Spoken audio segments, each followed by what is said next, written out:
The fortress monastery clung to the edge of the void like a prayer carved in stone. Beyond its adamantium walls, the cicatrix.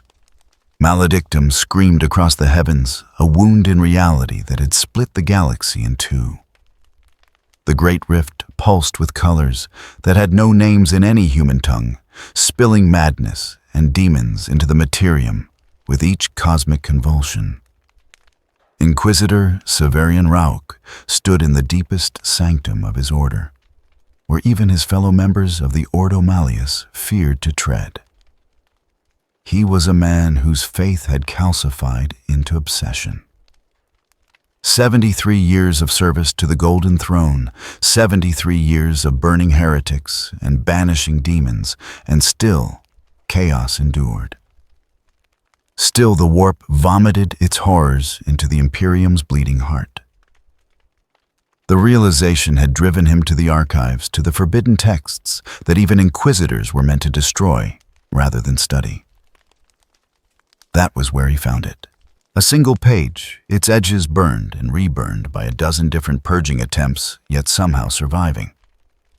The parchment was not human-made, not Eldar, not Orc or Tau or any Xenos species catalogued in the vast libraries of the Inquisition. The symbols inscribed upon it hurt to perceive geometric impossibilities that seemed to rotate when observed from the corner of one's vision. At the center, a simple image, an eye within a triangle. Severian had spent 3 years decoding the text. 3 years of cross-referencing it against every occult manuscript, every demon grimoire, every fragment of lore from the dark age of technology. The conclusion was always the same. This was not of the warp. This was something else, something outside. The word had lodged in his mind like a splinter. Outside. Outside the framework of chaos and order, outside the dichotomy that had defined existence since the galaxy's birth. An entity that predated the chaos gods. Or perhaps existed parallel to them in some incomprehensible dimension. A weapon, a tool, a being that could consume demons the way demons consumed souls. Now, in the ritual chamber, 6 of his most trusted acolytes formed a circle around the central platform. Upon it, a psyker lay bound in sanctified chains, his eyes wide with terror and the black hood of the condemned. Alpha level. Powerful enough to hear the whispers of the warp, even through the fortress's psychic shielding. Dangerous enough to warrant execution under any other circumstance. Tonight, he would serve as the anchor. 8 candles surrounded the platform in perfect geometric arrangement, not normal candles. Each had been dipped in wax, rendered from the rendered fat of a demon host, mixed with the ashes of burned heretical texts, and blessed in a perverse reversal of the Emperor's liturgy. They burned with a sick, greenish flame that made the air taste of copper and old screams. Severian held the parchment before him, his augmented eyes scanning the incantation one final time. The words were a corruption of high Gothic twisted through languages that might have been human once millennia ago, before diverging into something unrecognizable. He had practiced the pronunciation until his throat bled, until he could shape each syllable without hesitation. The acolytes began their chant, a low droning that resonated in the stone beneath their feet. The psyker on the platform began to hyperventilate his psychic senses, no doubt screaming warnings that his physical voice could not articulate through the gag. Severian raised his hands. Outside, beyond the fortress walls, the great rift churned. For a moment, it almost seemed to pulse in time with the chanting, as if reality itself was listening. He spoke the words. Triangulum. Entangulum. The air in the chamber crystallized. Not cold exactly. Something else. A sensation of wrongness that made the acolytes falter in their chant before Severian's glare drove them back to their rhythm. Metaphoris Dominus Ventium. Metaphoris Venetisarium. candles flared their flames, stretching upward in defiance of physics, merging at a point above the psyker's chest. The bound man began to seize his back, arching against the chains. Foam flecked his lips behind the gag. Severian felt something. A presence. Not the hot rage of corn or the sticky sweetness of Nurgle's garden. Not the twisted anticipation of Tzeentch or the hungering emptiness of Slaanesh. This was different. This was watching. This was amused. The psyker's eyes rolled back in his head. His body went rigid, then slack. For 3 heartbeats, nothing happened. The acolytes exchanged uncertain glances. Severian felt the first tendrils of doubt creeping into his certainty. Then the psyker sat up. The chains held his body, but his torso rose at an angle that should have broken his spine. His head lolled to one side, and when his eyes opened, they were no longer human. The irises had turned a brilliant toxic yellow. The pupils were slits. When the psyker spoke, it was not with his own voice. It was layered, echoing, carrying harmonics that made the stone walls vibrate. It sounded like laughter compressed into syllables. Well, well, well, this is new. Severian stepped forward, his hand instinctively moving to the bolt pistol at his hip. He forced himself to stop. This was what he wanted. Contact. Communication. The first step toward wielding this entity as a weapon against chaos. I have summoned you. Severian said, his voice steady despite the cold sweat trickling down his spine. I offer you passage into this reality. In exchange, I ask for your aid against the ruinous powers.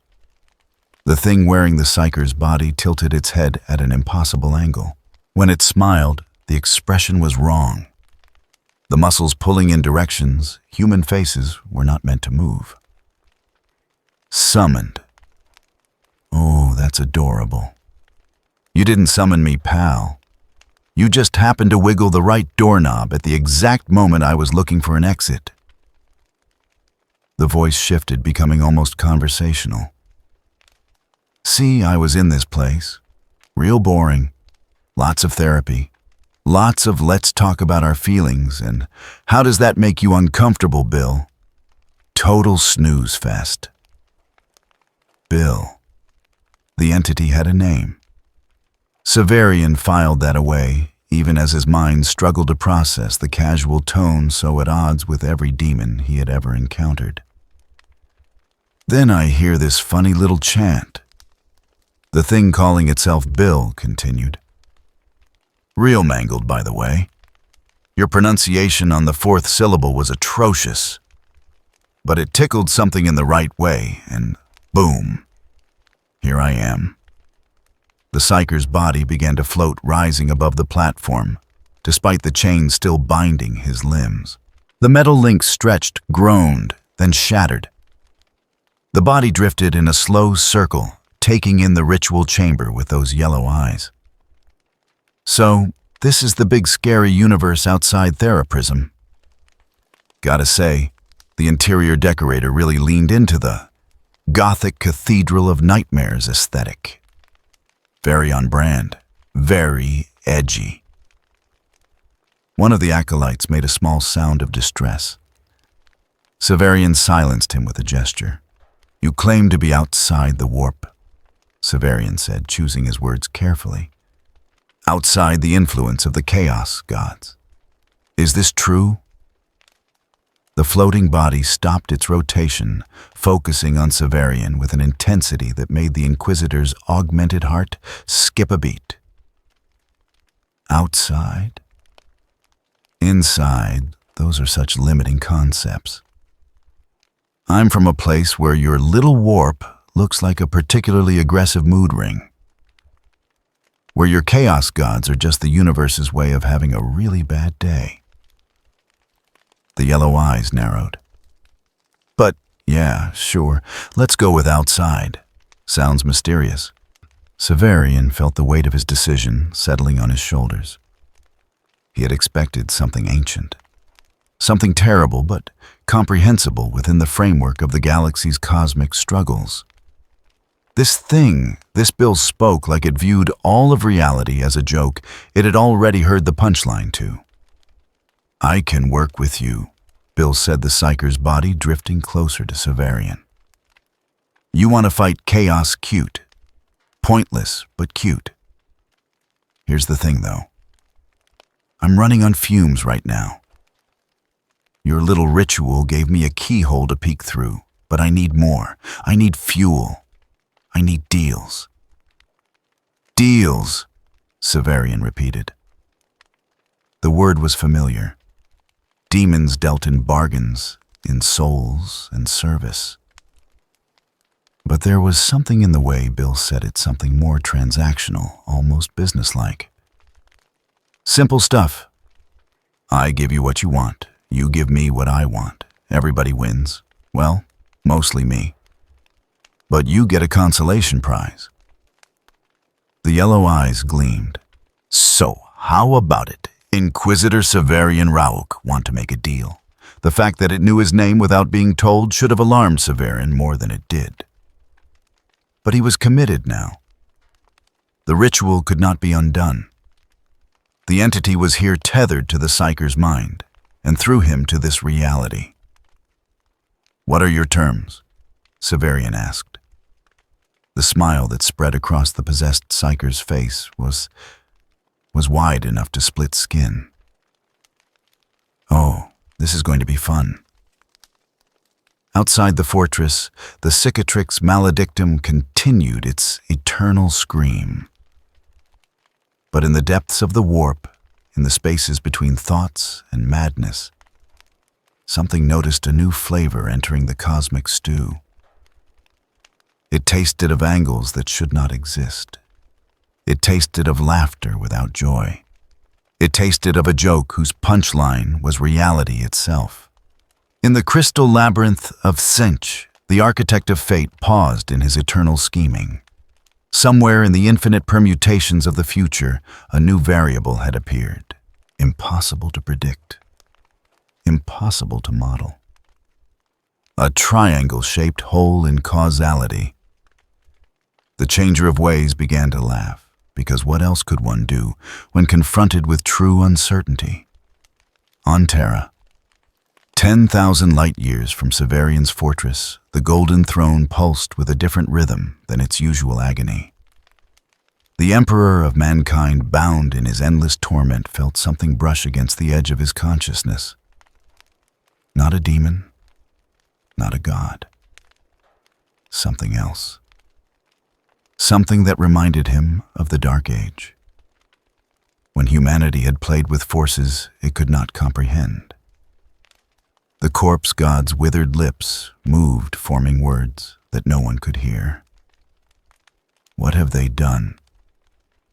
In the ritual chamber, Severian Roque began to negotiate with a triangular entity from beyond the veil of all known reality. He believed himself to be wielding a weapon. He believed himself to be in control. Bill's Cipher weakened and stretched thin across dimensions he barely understood, wearing a dying Psyker. Like an ill-fitting suit, knew better. This was just the beginning. The warm-up act. The opening credits before the real show started. Weirdmageddon had found a new stage, and the galaxy had no idea what was coming. The Inquisitor and the Triangle talked through the night, their words weaving the first threads of a pattern that would eventually consume sectors. The candles burned down to nothing. The Psyker's body began to fail, the biological matter, unable to sustain the presence forcing itself through the cracks in his mind. But by then, it did not matter. Bill had what he needed. A foothold, a story, a beginning. And in the grand cosmic joke that was existence, beginnings were just another word for inevitable catastrophe. The fortress monastery fell silent as dawn broke over the void. Inside the ritual chamber, Severian Rauk stood alone. The Psyker's corpse lay cold on the platform. The acolytes had been dismissed. But in his mind, in the spaces between thoughts where dreams and waking blurred, he could still hear that layered voice. Could still hear laughter that tasted of geometry and madness. Could still feel the handshake, metaphysical and binding, that had sealed their pact. He told himself it was for the Imperium, for humanity, for the Emperor. Deep down in a place he refused to acknowledge, Severian Rauch knew he had made a terrible mistake. But by then the door was already open, and Bill Cipher had learned the first rule of the Warhammer 40,000 universe. In the grim darkness of the far future, there is only war. What the galaxy had not yet learned was that war was just a game. And Bill had always been good at games. 3 months after the ritual, Severian Rauch watched a heretic burn and felt nothing. The pyre crackled in the courtyard of Hive Tertius, a sprawling industrial complex on the edge of the Segmentum Obscurus. The condemned man had been a minor functionary, caught trafficking in demonic texts. Standard procedure, standard punishment. The crowd of workers watched with the dull acceptance of people who had seen too many executions to feel righteousness anymore. Severian turned away before the screaming stopped. His retinue followed their boots ringing against the metal grating. They thought he had grown cold in his service to the Emperor. They thought the decades of fighting chaos had finally carved away the last of his humanity. They were wrong. He felt nothing because something else was doing the feeling for him. The voice had started small, a whisper in his dreams, a suggestion during his prayers. Bill Cipher, as the entity called itself, had been true to the first part of their arrangement. 3 demon cults had been dismantled with information the Triangle provided. 2 Chaos Space Marine warbands had been ambushed using tactics that conventional Imperial doctrine would never have conceived. The Inquisitor's reputation had grown. His kill count had tripled. The cost was subtler than he had anticipated. It began with his acolytes. Severus, his eldest apprentice, had started drawing geometric patterns in the margins of his reports. Simple things at first, triangles within circles, angles that almost closed but never quite met. When questioned, the young man claimed they helped him think more clearly, that the patterns revealed connections he had missed before. Within a week, 3 more acolytes had adopted the habit. Acolyte Mira reported increased accuracy in her psychic predictions. She could sense demonic presence 2 sectors away instead of 1. Her eyes had developed a slight yellow tint that she attributed to a minor nutritional deficiency. The Medigi could find nothing wrong.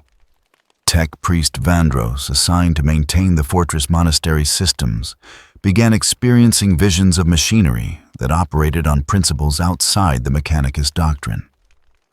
Engines that ran on paradox instead of plasma. Cogitators that processed thought faster than light by refusing to acknowledge the speed of light as a limitation.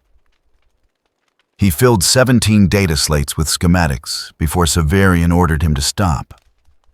But Vandros did not stop. He simply hid the work better. The first miracle happened in the underhive of a mining world designated Crawl 9. A psyker sanctioned by the Imperium had begun manifesting powers beyond his clearance level. The local RBTs had been dispatched to terminate him before he could become a full threat. They found the psyker surrounded by his family, ready to die for the Emperor, and spare his loved ones the shame of his corruption. Then something impossible occurred. The demon attempting to possess the psyker simply stopped existing. Not banished, not cast back into the warp. It ceased. The molecular bonds holding its essence together unraveled, according to mathematics, that reality itself rejected. The psyker collapsed unconscious but alive. When he woke 3 days later, he reported a dream of a yellow triangle telling him knock-knock jokes while performing surgery on causality itself. Word spread. Carefully. Quietly. In the shadows beneath Imperial notice, where desperation and hope grew like mold.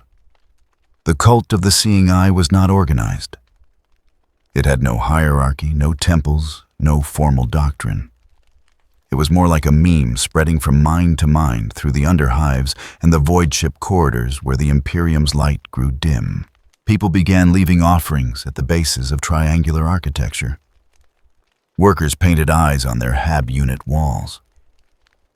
Someone started a rumor that speaking certain geometric progressions in prayer could ward off chaos corruption.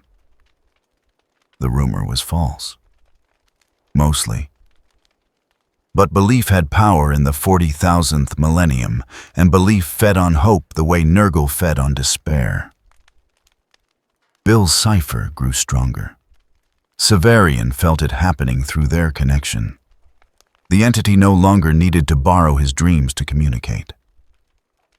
It existed in the space between his thoughts, a presence that was becoming harder to distinguish from his own consciousness. Sometimes he would reach for a decision and find it already made. Sometimes he would speak words he had not consciously chosen.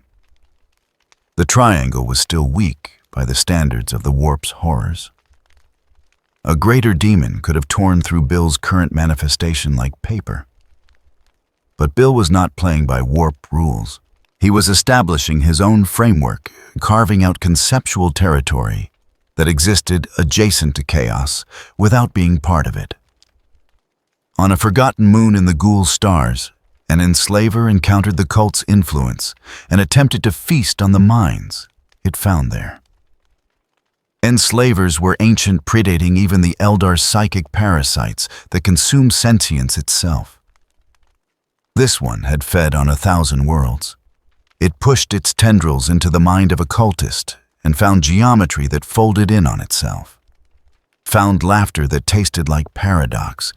Found an eye that stared back. The enslaver tried to retreat. Biology and psychic pressure warred in its primitive nervous system, seeking escape from something it could not categorize as either predator or prey. But Bill had been waiting, had been watching through the eyes painted on 1,000 walls, listening through the whispers in 1,000 dreams. The triangle reached back. When the other enslavers found their brother 3 days later, it had been restructured. Its feeding tendrils now formed perfect geometric angles. Its telepathic emissions broadcast something that might have been laughter, if laughter could exist outside of context or meaning. It had become a node, a repeater, a living amplifier for a signal that made psychic-sensitive species develop migraines when they tried to comprehend it. Tzeentch noticed. The architect of fate existed beyond linear time, perceiving past and future as a simultaneous tapestry. For eons, he had woven the threads of causality. Like a master playing a cosmic instrument, every rebellion, every innovation, every spark of change fed him. Every scheme within schemes was his sustenance. Now, there was a knot in the tapestry. A single thread that refused to follow the pattern. When the changer of ways tried to trace it backward, the thread became a loop. When he tried to predict its future path, the calculations returned results that contradicted themselves while remaining mathematically valid. In the crystal labyrinth, Kairos, Fate Weaver cocked both heads in opposite directions. The two-headed demon was Tzeentch's greatest oracle, one face forever seeing the past, one forever seeing the future. Together, they could predict the outcome of any scheme, unravel any mystery. The left head, which saw the past, reported nothing. No record of Bill's cipher in any timeline. The right head, which saw the future, reported everything. Every possible outcome, including contradictory ones, all existing simultaneously until observation collapsed them into a single truth that immediately became false upon verification. Cinch spoke, and his voice was the sound of a million schemes collapsing into a single question. "Find it." Kairos bowed with both heads and stepped into the warp, seeking the source of the anomaly. On a forge world in the Ultima Segmentum, tech priest Elixion completed his 27th heretical experiment. He had served the Omnicia faithfully for 90 years, maintaining the sacred machines with the devotion expected of his station. Then, he had encountered one of Severian's modified acolytes during a routine inspection, and the acolyte had shared something. A schematic, a whisper, a suggestion that the Omnicia's knowledge might not be the only valid path to understanding the machine. The idea was blasphemy. The idea was also irresistible. Elixion began small, modifying cogitator algorithms to process information through geometric filters that the Mechanicus would have flagged as corrupted. The results were immediate and impossible. Processing speeds increased by 40%. Power consumption dropped by 30%. The machines simply worked better when their programming incorporated angles that should not exist in three-dimensional space. He tried a larger experiment, a manufactorum assembly line that produced bolter ammunition. He recalibrated the timing mechanisms according to the patterns he had derived from the whispered schematics. Production increased. Defect rates approached 0. The ammunition performed 15% better in field tests, punching through armor that should have stopped it. The Mechanicus praised his efficiency. Elixion began teaching others. Within 6 months, 12 Forge worlds had adopted his modifications without realizing they were deviating from orthodox doctrine. The changes were too subtle, too beneficial.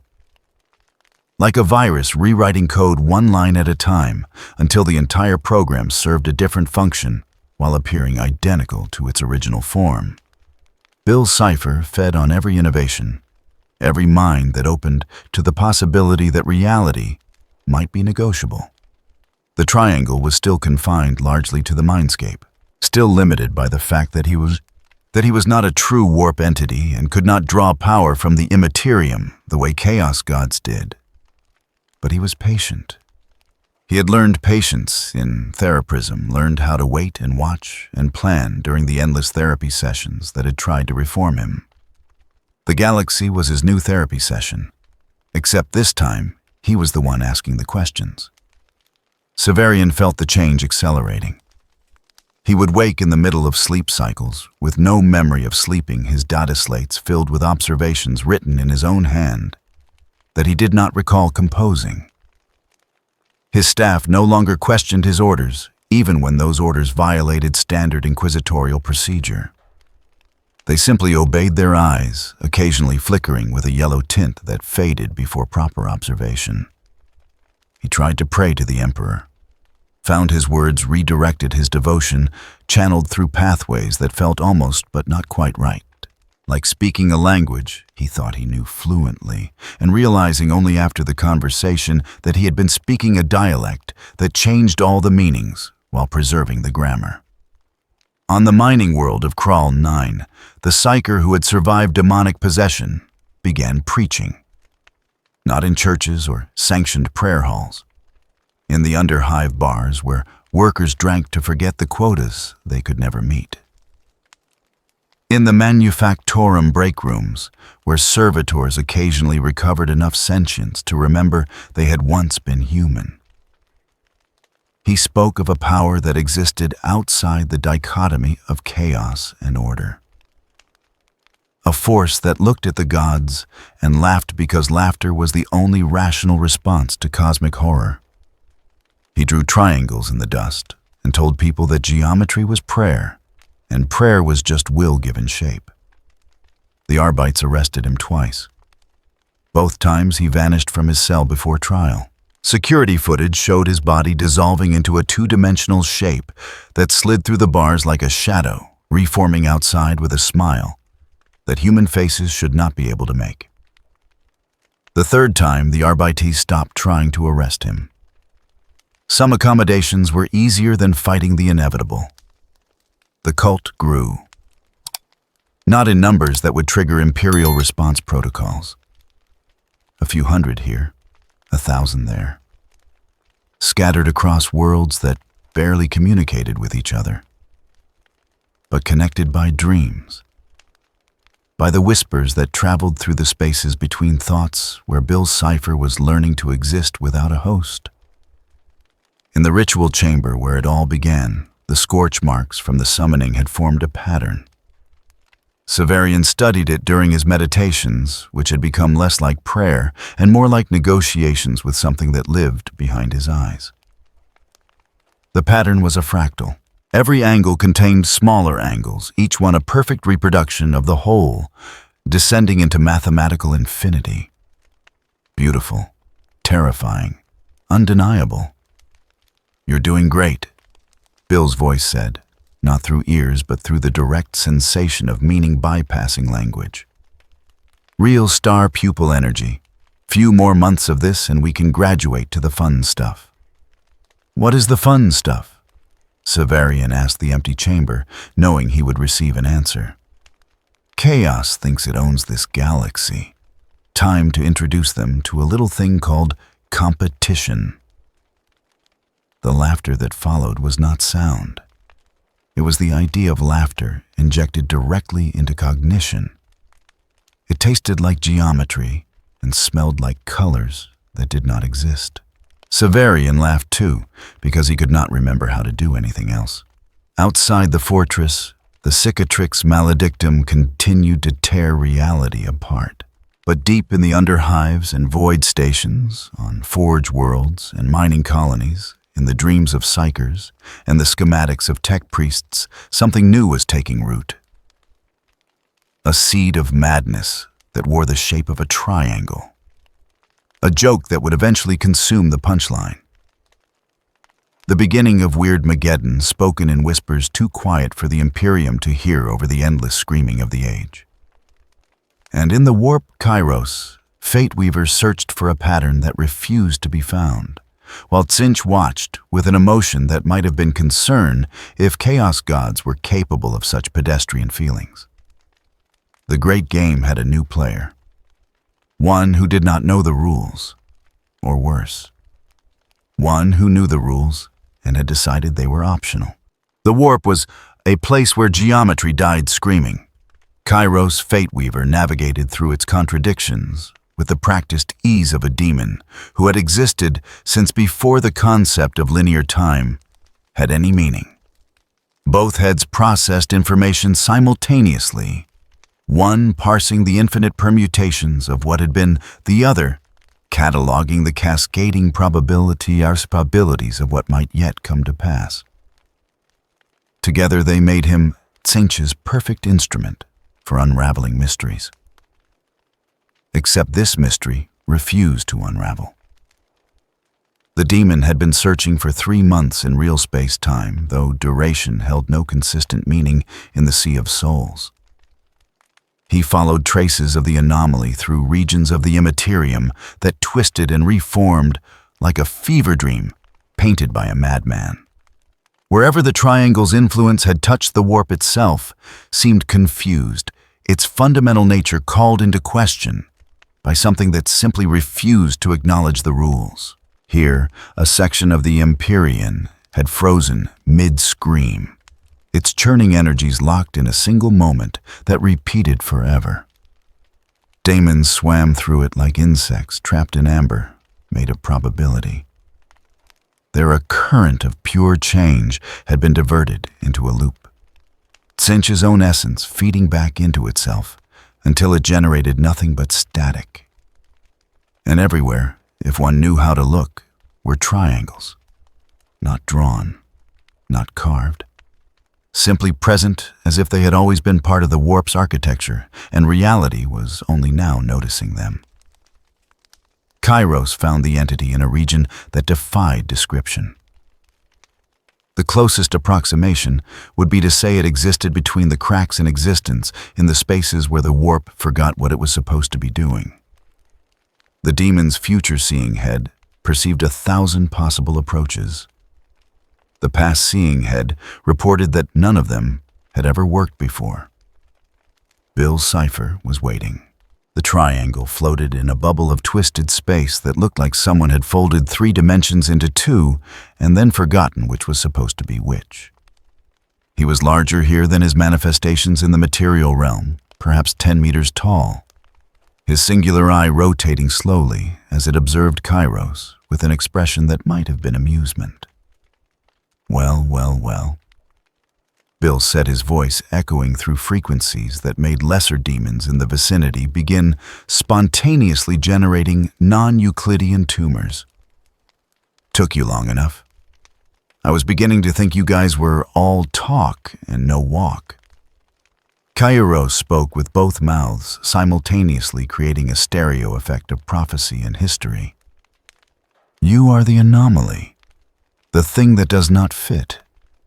The architect of fate has taken notice of your intrusion. Intrusion. The triangle's eye narrowed. That's pretty rich, coming from a literally 2-headed bird thing, living in a dimension made of screaming emotions. I'm just visiting. You guys are the weird ones. The past-seeing head consulted its infinite memory. There is no record of your existence in any timeline we have observed. You appear in our reality without precedent, without origin. There are precisely 9,742 futures in which you cease to exist within the next hour. The future-seeing head continued. And yet there are also futures where you persist indefinitely. The probability matrix is corrupted. Bill laughed, a sound like breaking glass arranged into a melody. Corrupted, buddy, I'm not corrupting your precious probability matrix. I'm just showing it that there were always more options than you thought. Your boss has been playing chess. I'm playing Calvin ball. Your words are nonsense. Exactly. The triangle spun in place, his limbs gesticulating wildly. Finally, someone gets it. Nonsense is the point. You warp entities are so obsessed with meaning. Everything has to symbolize something. Everything has to tie back to mortal emotions and cosmic balance and the eternal struggle between order and chaos. He stopped spinning his eye, fixing on both of Kairos' heads at once. But what if I told you there's a third option? What if reality is just a badly written joke and we're all overthinking the punchline? Kairos felt something he had not experienced in 10,000 years. Uncertainty. The future-seeing head was generating predictions that contradicted themselves. The past-seeing head was finding historical patterns that should not be possible. Together they created a sensation that approximated confusion. The architect will not tolerate your presence. Kairos declared, drawing on the power of Tsinch to manifest bolts of warp fire. You will be unmade. The attack was perfectly calculated. 9 different trajectories, each one accounting for the most likely evasive maneuvers, based on Bill's observed behavior patterns. The warp fire burned with the essence of change itself, capable of rewriting existence at the molecular level. Bill turned 2-dimensional. The attack passed through the space where he had been finding only the mathematical concept of surface area with no depth to damage. The triangle rotated 90 degrees and popped back into 3 dimensions, now positioned behind Kairos. Nice try, bird brain. But you're thinking in too many dimensions. Sometimes the best defense is to just opt out of depth entirely. Kairos whirled both heads, tracking the entity independently. The demon was Tsinch's oracle master of fate and probability. He had battled gods and primarchs. He had unraveled schemes that spanned galaxies. This thing was treating the fight like a game. You cannot sustain yourself here, the past-seeing head observed. You are not of the warp. You have no emotional resonance to draw upon. Your presence is parasitic. Sure. Bill agreed cheerfully. Right now I'm running on fumes and the psychic equivalent of spare change I found in the couch cushions. But you know what? That's fine. I don't need to be strong yet. I just need to be annoying. The triangle gestured, and the space around them began to shift. Not the usual warp turbulence, but something else. Kairos found himself standing in what appeared to be a perfect replica of Tzench's crystal labyrinth, except every corridor was a Mobius strip. Every turn led back to the starting point, while simultaneously advancing forward. Demons walked through walls that existed and did not exist in superposition. See, here's what you guys don't get. Bill continued drifting through the impossible architecture. You chaos gods think you're hot stuff because you're made of emotions and concepts. You think that makes you fundamental to reality. He paused, his eye swiveling to regard both of Kairos's heads. But you know what's more fundamental than emotion math, and you know what's more fundamental than math. The willingness to ignore math when it's inconvenient. This is madness, the future-seeing head stated. This is liberation, Bill countered. Your boss schemes because he feeds on ambition and change. But what happens when change itself changes? What happens when the concept of scheming realizes it doesn't have to follow the rules of scheming? Kairos launched another assault, this time calling upon the deeper mysteries of the warp. He wove strands of causality into weapons past and future colliding to create paradoxes that could unmake reality itself. The attack was flawless, unavoidable, written into the fabric of existence as an absolute certainty. Bill rewrote the fabric. The paradoxes struck and simply stopped frozen in a moment that refused to resolve into either success or failure. They hung in the air like geometric shapes made of pure potential, beautiful and terrible, and completely inert. See, that's the difference between me and you, Bill explained, floating around the frozen attack like an art critic examining a sculpture. You have rules. You have limitations. You're part of this universe's operating system. His voice dropped to something almost serious. I'm a virus that got compiled on a completely different architecture. Your antivirus software doesn't even know what to scan for. The demon attempted to move and found his position locked. Not by any force he could detect. Simply locked as if the concept of his location had been set to a constant value that refused to update. Now I know what you're thinking, Bill continued. You're thinking your boss is going to notice this little chat and come squish me like the bug you think I am. And you know what? You're probably right eventually. But here's the thing. The triangle drifted closer until his eye was centimeters from Kairos's left head. By the time Tzench figures out how to deal with me, I'll have already changed the rules he needs to understand to figure it out. Recursive paradoxes are my specialty, bird boy. I've been playing this game since before your universe had the decency to exist in a way that made narrative sense. Kairos felt something he had never experienced before. The future-seeing head was blind, not seeing darkness or chaos or uncertainty, simply receiving no input whatsoever, as if the future had been deleted from the timeline. The past-seeing head was showing him memories that had never happened, historical events that contradicted themselves while remaining internally consistent. You cannot erase me, Kairos managed to say, though even as he spoke he was not certain if the words were his own or something Bill was letting him say. Erase you? Why would I do that? Bill sounded genuinely offended. You're my message. My little carrier pigeon. Well, carrier oracle, whatever. The triangle snapped his fingers, or the equivalent gesture for a being with stick-like appendages. The impossible labyrinth dissolved. Kairos found himself restored to his previous position, freed from the paralysis with no apparent damage. Except for one thing. Both heads now saw the same thing when they looked at the triangle. Past and future collapsed into a single observation. A yellow eye in a geometric frame staring back with an expression that conveyed absolute confidence in the wrongness of its own existence. "Tell Tsinch I said hi," Bill said. "Tell him there's a new player in town. Tell him his schemes are cute, but he's been playing the tutorial level and thinking it was the endgame." The eye narrowed. "Tell him I'm about to show this galaxy what real chaos looks like." "And if he doesn't believe you?" Kairos asked, his voice hollow. Bill's laughter filled the space between spaces, echoing through the warp in a way that made demons in distant sectors pause and look around in confusion. "Oh, he'll believe you.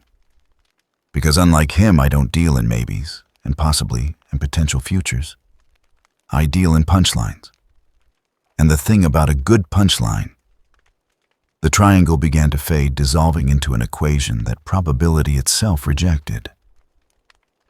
You never see it coming until it's already hit you.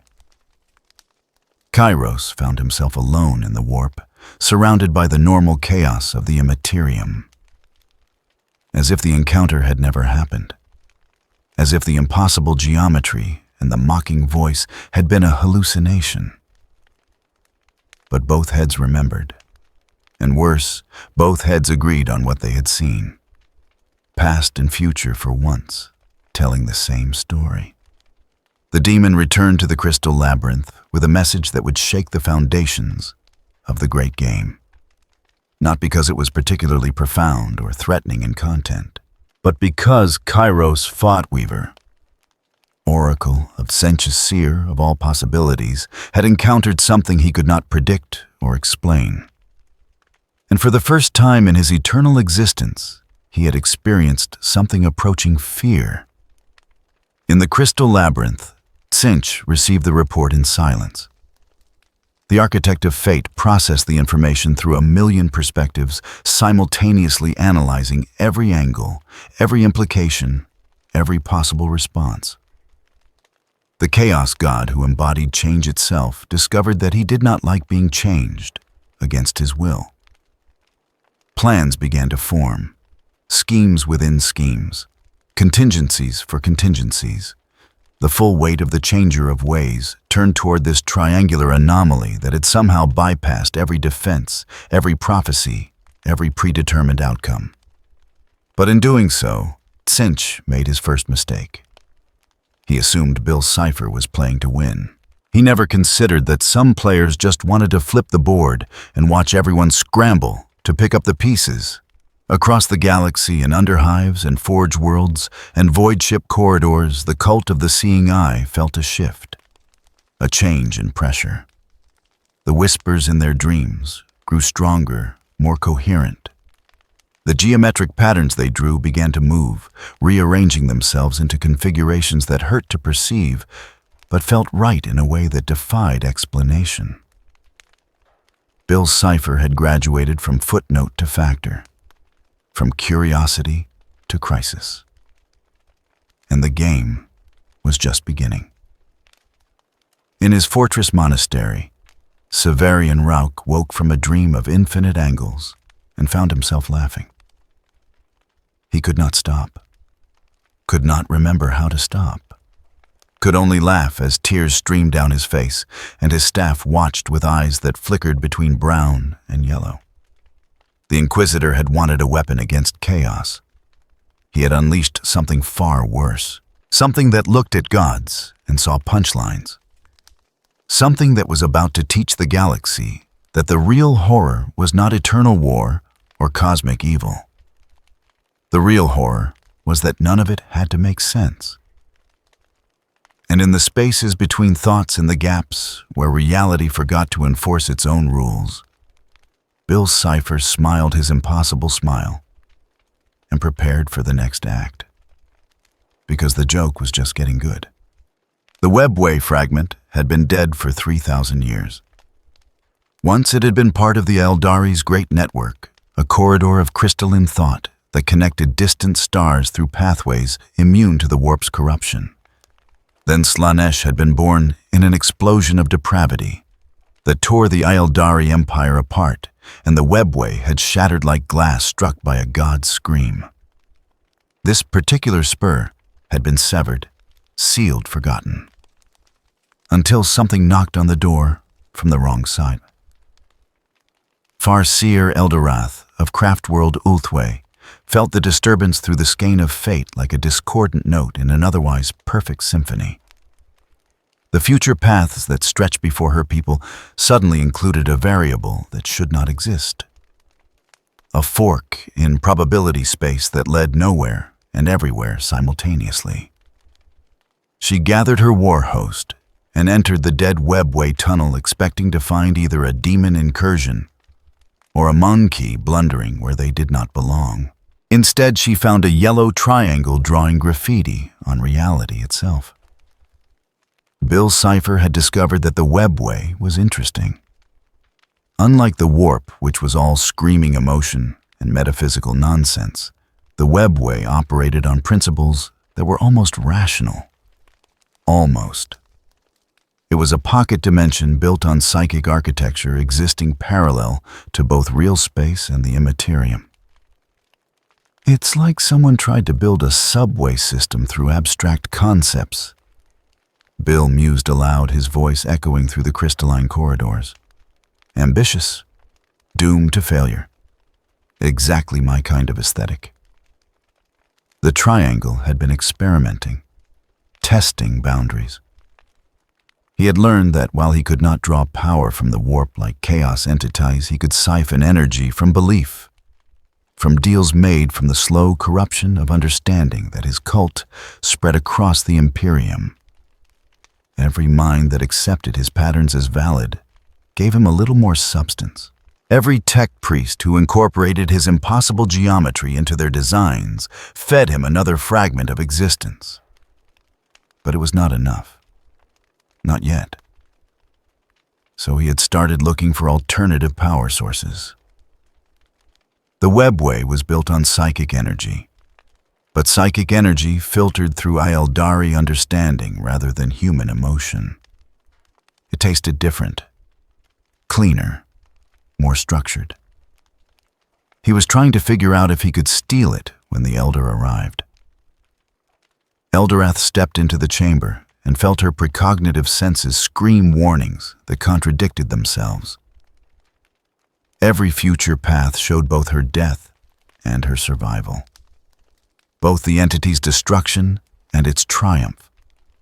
Both outcomes existed in superposition, refusing to collapse into probability until observed. "You are not of chaos," she stated, her guardian wraith constructs flanking her with weapons charged and ready. "Yet you corrupt the webway as chaos would. Explain your presence before we annihilate you." Bill rotated to face her, his eye examining the Eldari with genuine curiosity. "Wow, you guys are even more uptight than the humans. And that's saying something because I just spent 3 months dealing with a space inquisitor who burns people for fun." Answer the question, abomination. Abomination. That's a little harsh. I prefer differently geometric. The triangle drifted closer, and Eldorath felt her wraith guard tense. "But since you asked nicely, I'm sightseeing. Your little tunnel network here is fascinating, very elegant. Shame about the whole shattered by a sex god thing." The mention of Slaanesh made several Eldari flinch. Bill noticed and filed the reaction away for later use. "You will leave this place," Eldorath commanded. "The webway is not for Monkey, and certainly not for whatever you are. See, here's the thing." Bill's voice took on a lecturing tone. "I would leave. Totally would. Except I'm running a little low on juice, and your cosmic highway here is just sitting here all abandoned and full of residual psychic energy that nobody's using." He paused. Finders keepers. The attack came without further warning. Wraithguard opened fire with weapons that could tear holes in reality itself. Guardian shuriken catapults spat monofilament discs that could shred ceramite. Eldorath herself channeled the full might of her far-seeing abilities, attempting to lock Bill into a single timeline where his destruction was inevitable. Bill yawned. The weapon's fire passed through him, finding only the concept of surface area without mass. The timeline lock shattered against his fundamental refusal to be constrained by linear causality. He flickered between 2 and 3 dimensions, dodging attacks by temporarily ceasing to exist in a way that made the Aeldari's advanced understanding of physics file a complaint with the universe. Okay, I get it, Bill said, spreading his limbs wide. You guys are very protective of your stuff. Respect. But let me show you something cool I've been working on. He snapped his fingers. The webway corridor inverted. Up became down, became sideways, became a direction that did not have a name. The Aeldari found themselves standing on what had been the ceiling, except it was also still the floor, and both states were true simultaneously. Gravity operated according to whim rather than physics. The Wraithguard, already dead and piloted by captured souls, experienced a moment of existential confusion that their undead minds were not equipped to process. Eldorath recovered faster than her warriors, her centuries of training allowing her to center herself, even in the midst of spatial impossibility. She reached into the skein of fate, searching for the thread that would lead to this entity's weakness. She found Bill already there, wearing the metaphysical equivalent of a tourist's outfit and taking pictures. "Nice place you've got here," he commented, gesturing at the infinite web of possibility that the Aeldari navigated to predict the future. "Very organized, color-coded and everything. Must have taken forever to set up." "You should not be able to perceive this," Eldorath breathed. "The skein is not a place. It is understanding made manifest." Sure, and I am a 2-dimensional being somehow existing in 3-dimensional space, while simultaneously being stuck in the mindscape of a dying galaxy. We're all breaking rules here. Bill reached out and plucked a thread of fate, examining it, like a jeweler appraising a gem. "Hey, did you know that in about 47% of timelines, your whole species gets eaten by tyranids?" "That's rough, buddy." Eldorath attacked with pure psychic force, attempting to sever the entity's connection to the skein before it could corrupt the delicate web of causality.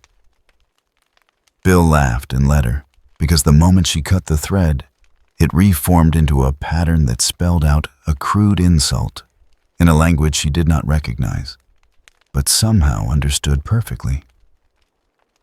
"You cannot win," she declared, though her voice carried less certainty than before.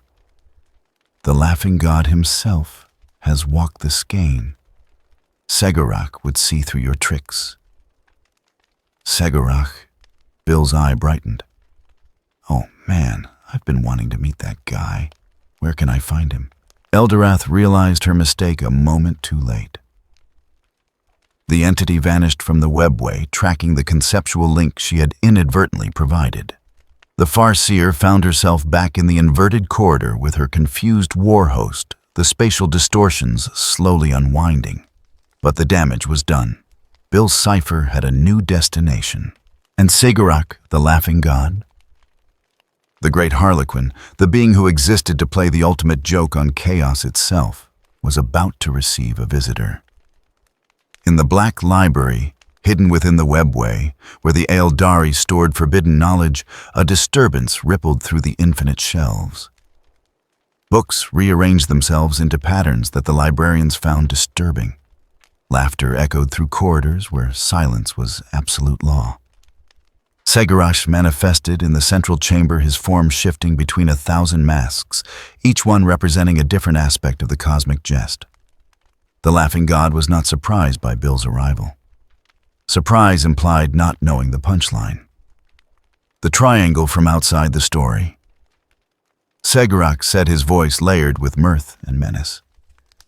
You have been loud in your arrival. Clumsy. Obvious. Bill materialized his usual flippant demeanor, tempered by something approaching interest. And you're the god of pranks in theater. We should compare notes. The two entities regarded each other across a gulf of incomprehensible difference.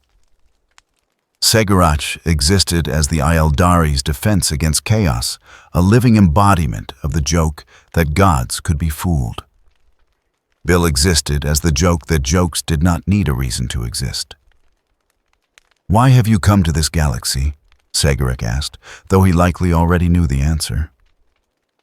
Bored, Bill replied. Theraprism was a drag. Infinite torture and mandatory counseling sessions. Total buzzkill. Then I heard screaming from this universe and thought, hey, that sounds like a party. And now you seek to replace one form of chaos with another. Replace nah. Bill spun lazily. Upgrade. See, your chaos gods are too predictable. They run on emotions.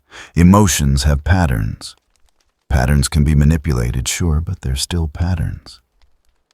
He stopped spinning, fixing Segurak with his unblinking gaze. I run on nonsense. And nonsense has the advantage of not needing to make sense. Segurak laughed, a sound like a million bells ringing in harmony. Then we are allies in absurdity. Or enemies in jest, Bill countered. Hard to tell the difference sometimes. They began to duel, but not with weapons or psychic might. They dueled with paradoxes, with riddles that answered themselves, with tricks that existed only because someone had to be fooled and someone else had to do the fooling. Segurak showed Bill the webway, all of it, every fragment and shard and broken pathway. Showed him the black library with its infinite forbidden knowledge. Showed him the secret paths through which the Harlequins traveled to strike at chaos when the great enemy least expected it. Bill showed Segurak the nightmare realm, or at least his memory of it.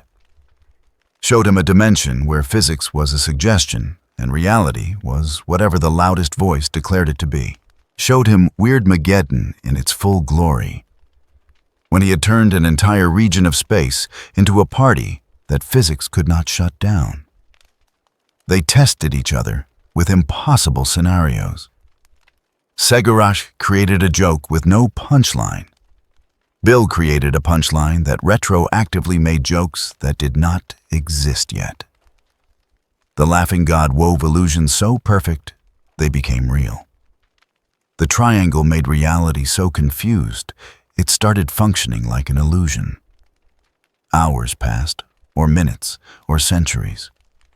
Time was negotiable when gods played. Finally, Segurak stopped. Not because he was tired or defeated, but because he had seen enough. You are a virus in the narrative, the laughing god declared. You do not belong in this story, and yet you cannot be removed without rewriting the entire plot. Exactly. Bill sounded genuinely pleased. Finally, someone who gets it. But you are also dying. Segurak continued, and his voice held a note of something approaching pity. Your reality rejected you. This reality does not recognize you.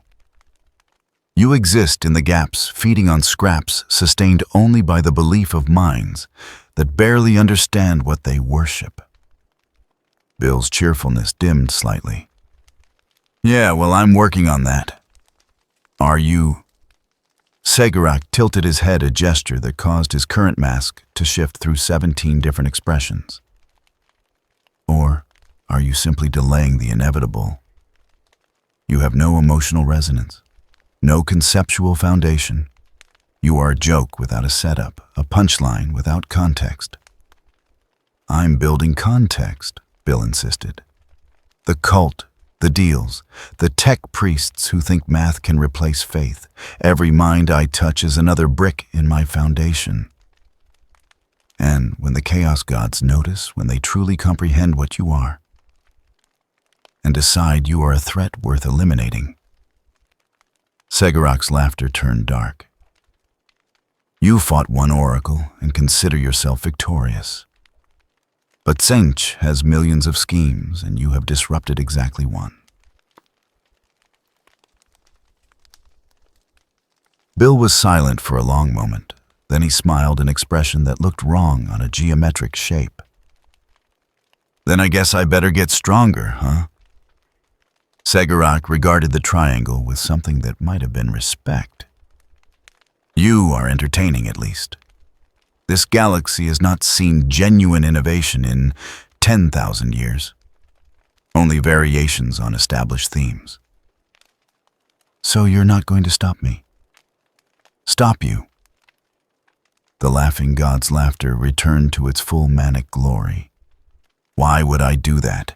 You are the best joke to enter this galaxy in millennia. I want to see the punchline. Bill felt something he had not experienced since before his imprisonment in Theraprism. Recognition. Not acceptance exactly, but acknowledgement from an equal that the game was worth playing. One warning, Segorok added.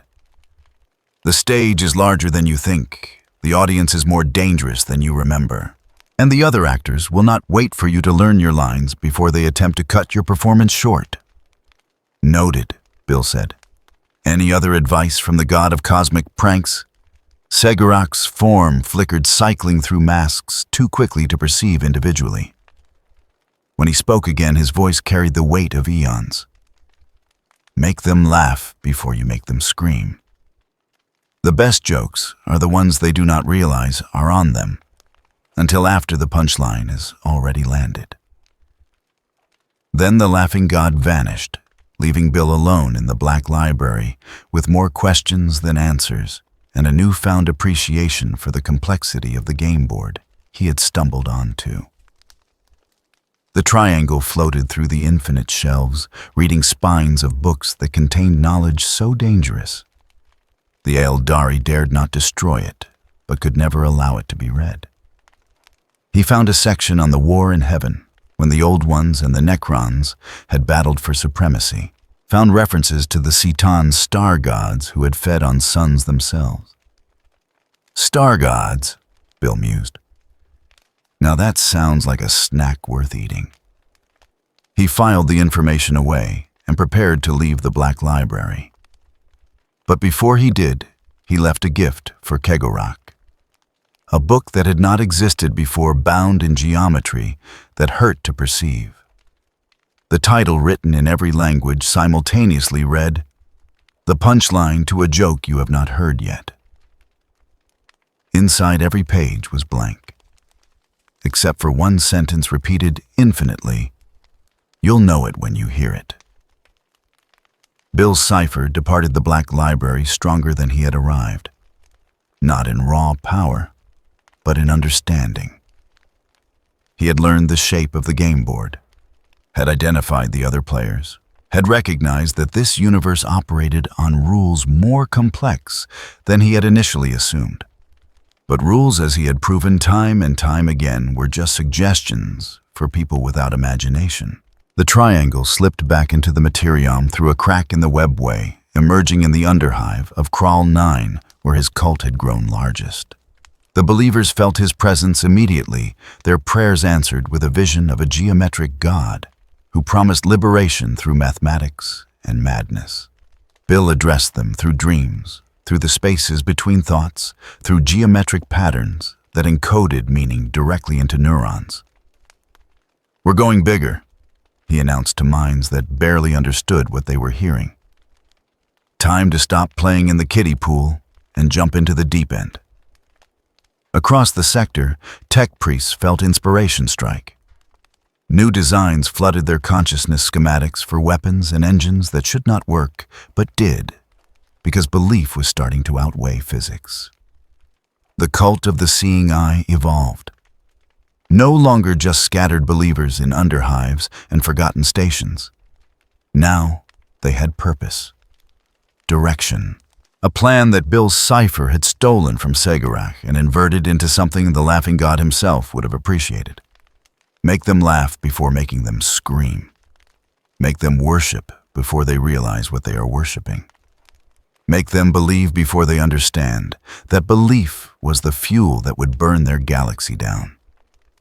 Weirdmageddon was coming. Not today, not tomorrow, but soon.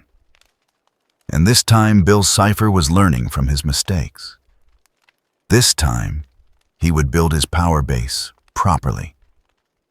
Make the right deals, corrupt the right minds, plant the right seeds.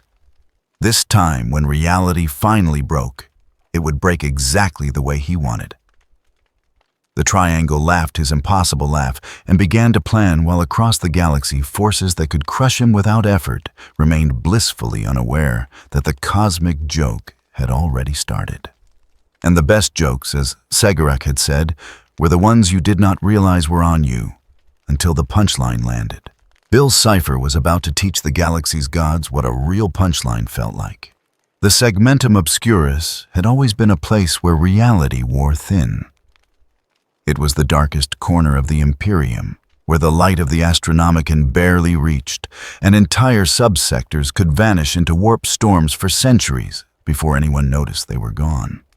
Here the veil between the materium and the immaterium was tissue paper thin, held together by faith and desperation in equal measure. When Weirdmageddon began to spread in earnest, it started here. The first sign came on a forge world designated Metallica Secundus. Tech priest fabricator Hexos had been implementing the modified manufacturing protocols that had filtered through the Mechanicus over the past year. Productivity had increased by 37%. Defect rates had dropped to near zero. The Omnissiah, he believed, was pleased with his innovations. Then the assembly line developed a sense of humor. It started small. A servitor would rage for a component and find it had teleported 6 inches to the left. A conveyor belt would reverse direction for exactly 3 seconds before resuming normal operation. Manufactured bolter shells would occasionally come out in colors that should not exist, their surfaces reflecting wavelengths of light that human eyes were not designed to perceive. Hexos ran diagnostics, found nothing wrong. The machines were operating within parameters. They were simply operating within parameters that included the possibility that parameters were negotiable. By the end of the week, the entire manufactorum had reorganized itself into a shape that maximized efficiency by violating 3 fundamental laws of physics.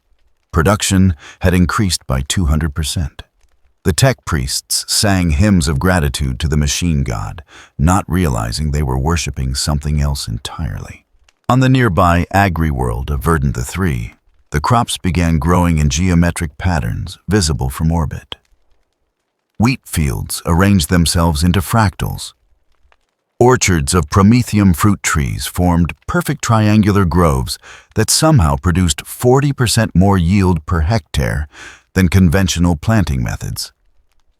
The administratum sent an inspector to verify the increased tithes. The inspector filed a report stating that everything was in order, then requested reassignment to a different sector, because the angles of the grain silos made his head hurt in a way that felt like laughter. In the void between stars, a transport ship carrying pilgrims to a shrine world experienced a malfunction. Their Geller field failed mid-transit through the warp. Every soul on board should have been consumed by demons, or driven mad by exposure to the sea of souls. Instead, they arrived at their destination ahead of schedule, their ship's interior, decorated with impossible murals that the pilgrims swore had appeared spontaneously. The images showed a benevolent eye watching over humanity, protecting them from the darkness. The pilgrims spoke of visions during their journey, dreams of a yellow savior who promised liberation from the tyranny of linear thinking. The ecclesiarchy declared it a miracle. The Inquisition began an investigation. By the time the investigators arrived, 17 other ships had reported similar incidents. The pattern was spreading too quickly to contain. Severian Rauch watched the reports accumulate on his data slate and felt nothing resembling concern. He should have been alarmed. Should have recognized that his plan to weaponize Bill's Cipher had spiraled beyond his control months ago. Should have understood that he was no longer directing the entity, but serving it. But the Inquisitor's thoughts were no longer entirely his own. They flowed through channels that Bill had carved into his psyche pathways that made every conclusion lead back to the same answer: this was working. This was necessary. This was good. "We're making excellent progress," Bill's voice echoed in the spaces behind Severian's eyes. "Your little galaxy is really taking to the whole reality is optional concept. Very adaptable, very creative." Severian found himself agreeing before he consciously formed the thought. In the fortress monastery, his remaining acolytes had stopped pretending to be human. They moved in synchronization, their actions choreographed by a will that existed outside their individual consciousness. When they spoke, it was often in unison, their voices harmonizing into frequencies that made the walls vibrate. One of them approached Severian in his meditation chamber. Her name had been Lyra once. Now she was simply a node in a network that was growing by the day. "The Grey Knights have taken notice," she reported, her voice carrying undertones that tasted like citrus and smelled like mathematics. "Brother Captain Arvan has been dispatched to investigate the anomalies in Segmentum Obscurus." The Grey Knights, the chamber militant of the Ordo Malleus. Daemon hunters trained from birth, their minds shielded by the Emperor's own psychic might. They were incorruptible, unstoppable, the Imperium's ultimate defense against chaos. Bill's Cipher manifested in the room as a shimmer in the air, a distortion that slowly resolved into his familiar triangular form. He had grown stronger in recent months, no longer needed a host to maintain presence in the Imperium for short periods. Could exist briefly as a localized violation of causality. "Grey Knights," Bill mused. "Are those the guys with the fancy armor and the superiority complexes? They are the Emperor's finest demon hunters." Severian heard himself explain. "Each one is worth an army. Their minds are fortified against warp corruption." "Fortified against warp corruption?" Bill repeated, his eyes swirling with amusement. "Good thing I'm not from the warp, then." The entity flickered, cycling through dimensions. For a moment, Severian could perceive all of him, a shape that existed in more spatial dimensions than the human mind was equipped to process. It was beautiful and terrible, and made every nerve in his body scream that he was perceiving something fundamentally wrong. "Let them come," Bill declared. "I've been meaning to field test some new material anyway." Brother Captain Arvan of the Grey Knights stood on the bridge of the strike cruiser Purity Ascendant and studied the sector map with growing concern. The anomalies were spreading in a pattern that defied conventional demon activity. Chaos corruption followed rules, twisted and horrific as they were. It spread through emotional weakness, through fear and rage and despair. This was different. This spread through innovation, through improvement, through things that made the Imperium function better, while simultaneously corrupting the foundation of what the Imperium stood for. Arvan had fought demons for 3 centuries, had banished greater demons and shattered chaos cults across a dozen sectors. He had stared into the maw of the warp and remained unshaken because his faith was absolute and his purpose was clear. But faith and purpose meant little when confronting something that did not care about either. The strike cruiser translated into real space above Metallica Secundus. Arvan assembled his brotherhood, 50 of the finest warriors humanity had ever produced. Each one a walking weapon designed to kill things that should not exist.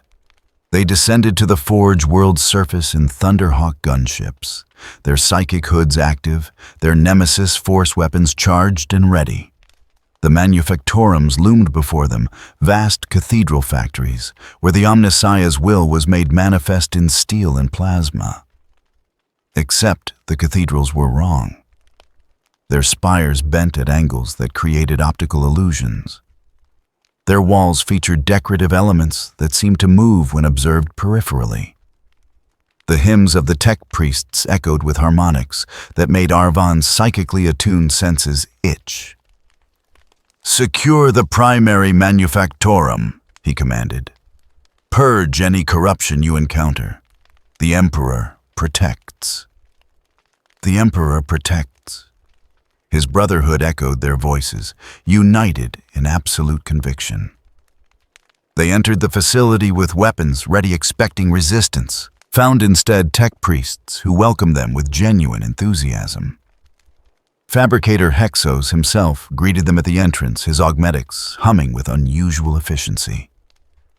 "Brothers of the Grey Knights, the Omnissiah has blessed us with your presence." The tech priest's voice crackled through his Vox unit. "You have come to witness the new efficiency protocols, Zes." Arvon felt his psychic senses screaming warnings that his rational mind could not yet articulate. Nothing here was actively hostile. Nothing here registered as demonic corruption. But something was profoundly wrong. "We have come to investigate reports of anomalous activity." Arvon stated, his voice carrying the weight of absolute authority. "You will submit to examination and purification protocols." Of course, Hexos agreed readily. "Though I assure you we have never been more pure in our devotion to the machine god. Come, let me show you our improvements." The tech priest led them deeper into the manufactorum. Assembly lines stretched in every direction, servitors and tech adepts working in perfect harmony. The production rate was indeed extraordinary. Bolters, lass weapons, armor plating, all emerging from the production lines in quantities that should have been impossible. But the Grey Knights saw what the tech priests could not. Saw the way the machinery moved in patterns that created subliminal messages. Saw the geometric precision in the assembly lines that spelled out symbols in a language older than human civilization. Saw the servitors' movements choreographed in a rhythm that made the air itself resonate with wrongness. "This facility is corrupted," Arvan declared.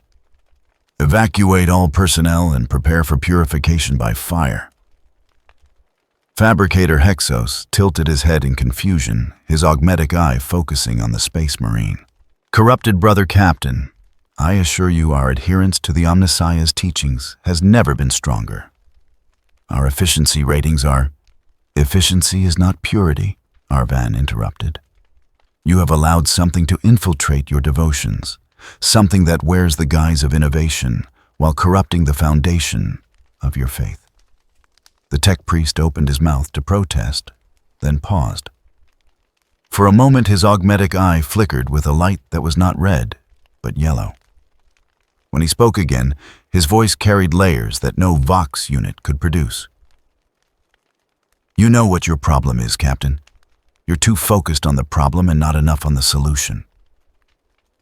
Arvan's nemesis force sword was in his hand before conscious thought, its blade igniting with psychic fire. Around him, his brotherhood raised weapons, their training overriding the confusion of the moment. "Reveal yourself, demon," Arvan commanded. The air shimmered. Reality bent. Bill Cipher materialized in the center of the manufactorum, floating 20 meters above the assembly lines, his eyes swiveling to take in the assembled Grey Knights with obvious delight. "Demon, that's what you're going with." The triangle's voice filled the space, echoing from surfaces that should not have been able to produce sound. "I'm hurt. Really. After all the effort I put into being unique, you just lump me in with the warp's generic monster category." Arvan felt his psychic defenses activating automatically. The Emperor's own blessing carved into his genetic code rose to shield his mind from corruption. But the assault he expected never came. Bill was not trying to corrupt or possess. He was simply there existing in a way that made the Grey Knight's decades of training suddenly feel inadequate. "You are not of the warp." Arvan observed his enhanced perception, analyzing the entity before him. "Yet you corrupt as effectively as any daemon." "Corrupt is such a loaded word," Bill countered, spinning lazily in the air. "I prefer upgrade, or optimize, or make actually functional instead of running on 10,000 years of institutional trauma and ritual sacrifice." The Grey Knights opened fire. Storm bolters roared their blessed ammunition designed to tear through demonic flesh. Psycannons unleashed beams of psychic energy concentrated into lethal force. The barrage was coordinated, overwhelming, absolutely lethal to anything mortal or demonic. Bill turned two-dimensional, and the attacks passed through empty space. "See, this is what I'm talking about," the triangle said, popping back into 3 dimensions behind the Grey Knights. "You guys are so predictable. Demon shows up, you shoot it. Warp entity appears, you banish it. But what do you do when something shows up that isn't playing by those rules?" Arvan spun his force sword, leaving trails of silver light. The blade passed through Bill's form, finding no resistance. Not because the entity was intangible, but because he had temporarily ceased to exist in the spatial dimension the sword occupied. "Your weapons are useless against me," Bill declared. "Not because I'm stronger than you, but because I'm operating on a different operating system. You're running Imperium OS version 40,000. I'm running something your reality hasn't even compiled yet." Brother Kairos, the Brotherhood's psychic specialist, stepped forward. His mind was a fortress within a fortress, trained in techniques passed down from the Emperor himself. He reached out with his consciousness, attempting to bind the entity to lock it in place so his brothers could destroy it. He found Bill's mind already waiting for him, wearing a party hat and holding a banner that read, "Surprise." The psychic backlash sent Kairos to his knees, blood streaming from his nose. "Nice try, though," Bill said cheerfully. "I appreciate the effort." "Very enthusiastic. Gold star for participation." Arvan realized with cold certainty that they were outmatched. Not in terms of raw power necessarily, but in terms of understanding. The Grey Knights were trained to fight chaos, to combat entities that followed the twisted logic of the warp. This thing operated on no logic at all. "What do you want?" Arvan demanded, keeping his sword ready even though he knew it was futile. Bill's eye focused on him with unsettling intensity. I want what everyone wants. To exist. To matter. To leave my mark on reality." The triangle drifted closer. "But unlike your chaos gods, I'm not picky about how.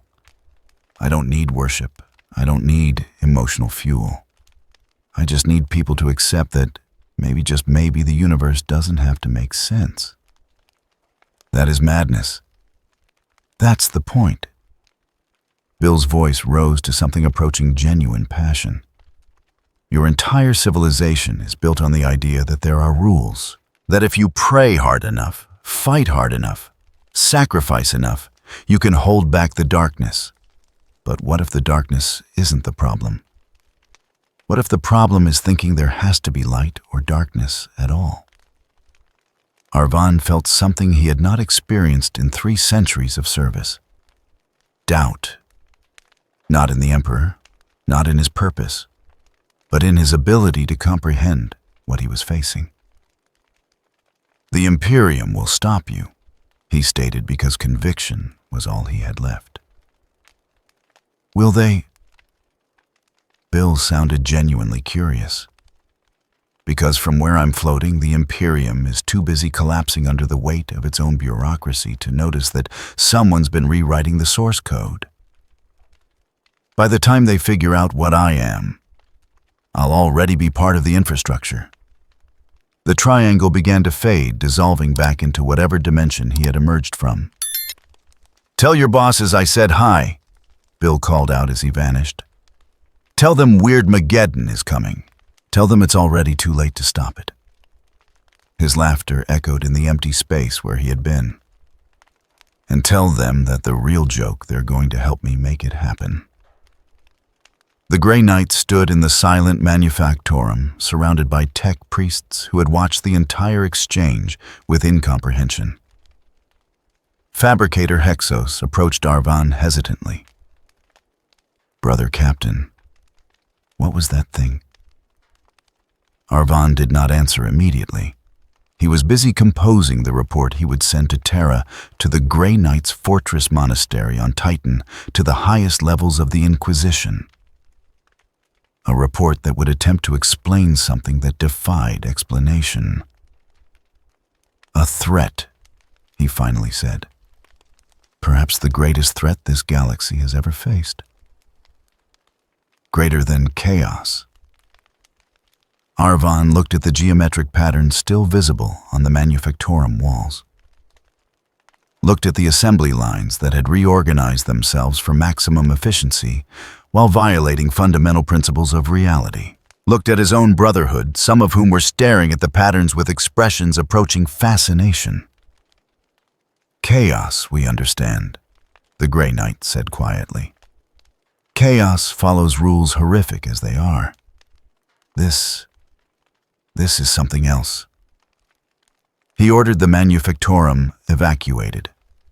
Called for exterminatus on Metallica Secundus. Better to destroy an entire world than let this corruption spread. But in his heart, he knew it was already too late. The reports were coming in from across the sector. Ships arriving ahead of schedule. Worlds reporting increased productivity. Tech priests discovering innovations that should not be possible. Weirdmageddon was not an invasion. It was a conversion. A slow rewrite of reality's operating system, one line of code at a time. And the Imperium, for all its might, had no defense against an enemy that made everything work better while destroying the foundation of what better meant. On Terra, the Golden Throne pulsed with a different rhythm. The Emperor of Mankind, imprisoned in his eternal agony, felt the disturbance spreading through his Imperium like a cancer. But it was a cancer that made the body stronger, even as it killed the soul.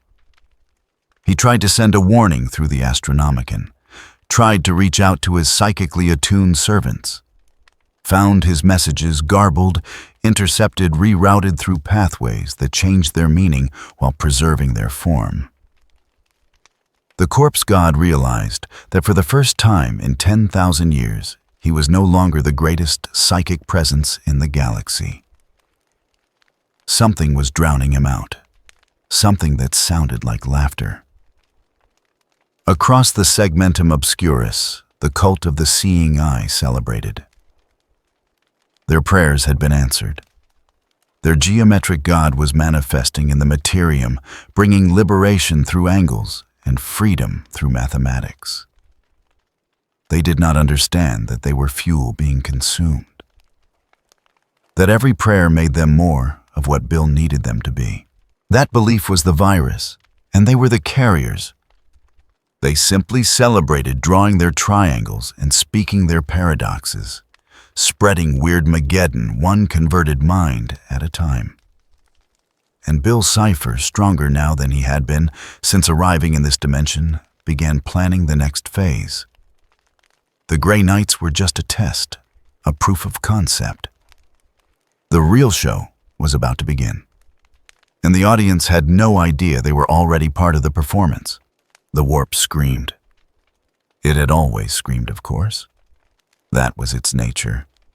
An ocean of emotion, given form where souls thrashed in eternal torment and demons fed on the psychic residue of mortal suffering.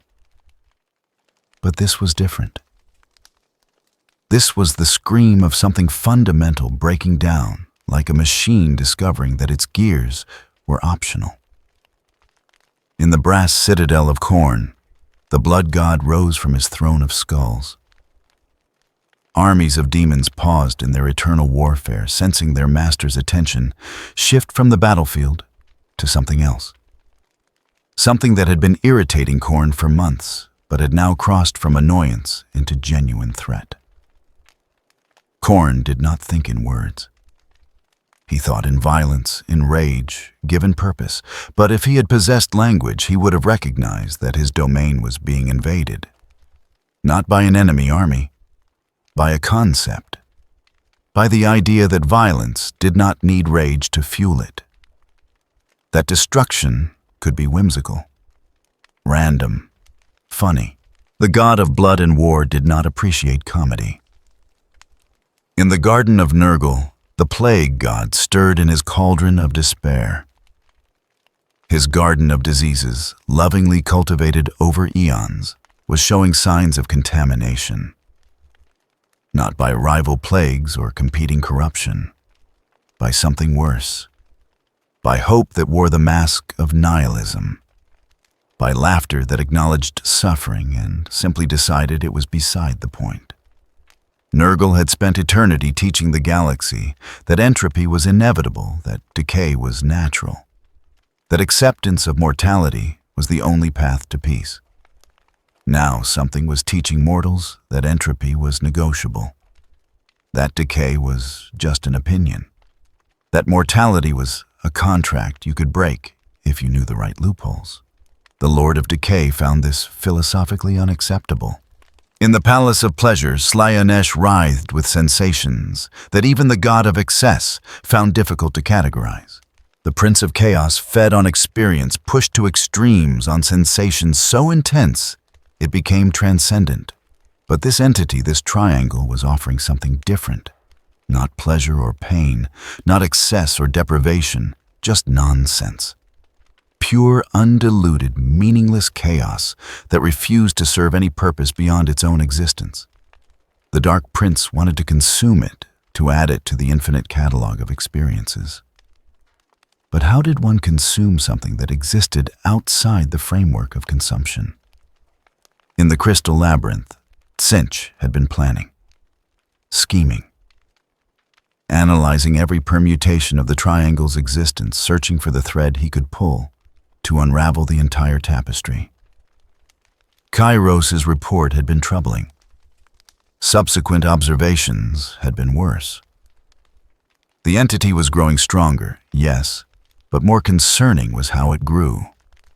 Not through worship or emotional resonance, through infection, through viral spread of concepts that made reality itself question its own operating principles. The architect of fate had schemes, within schemes, within schemes, had contingencies for every possible outcome, backup plans for the backup plans, fail-safes that activated when the primary fail-safes failed. But all those plans operated on one fundamental assumption, that causality was consistent.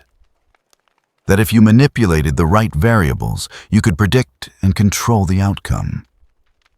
Bill Cipher had proven that assumption false.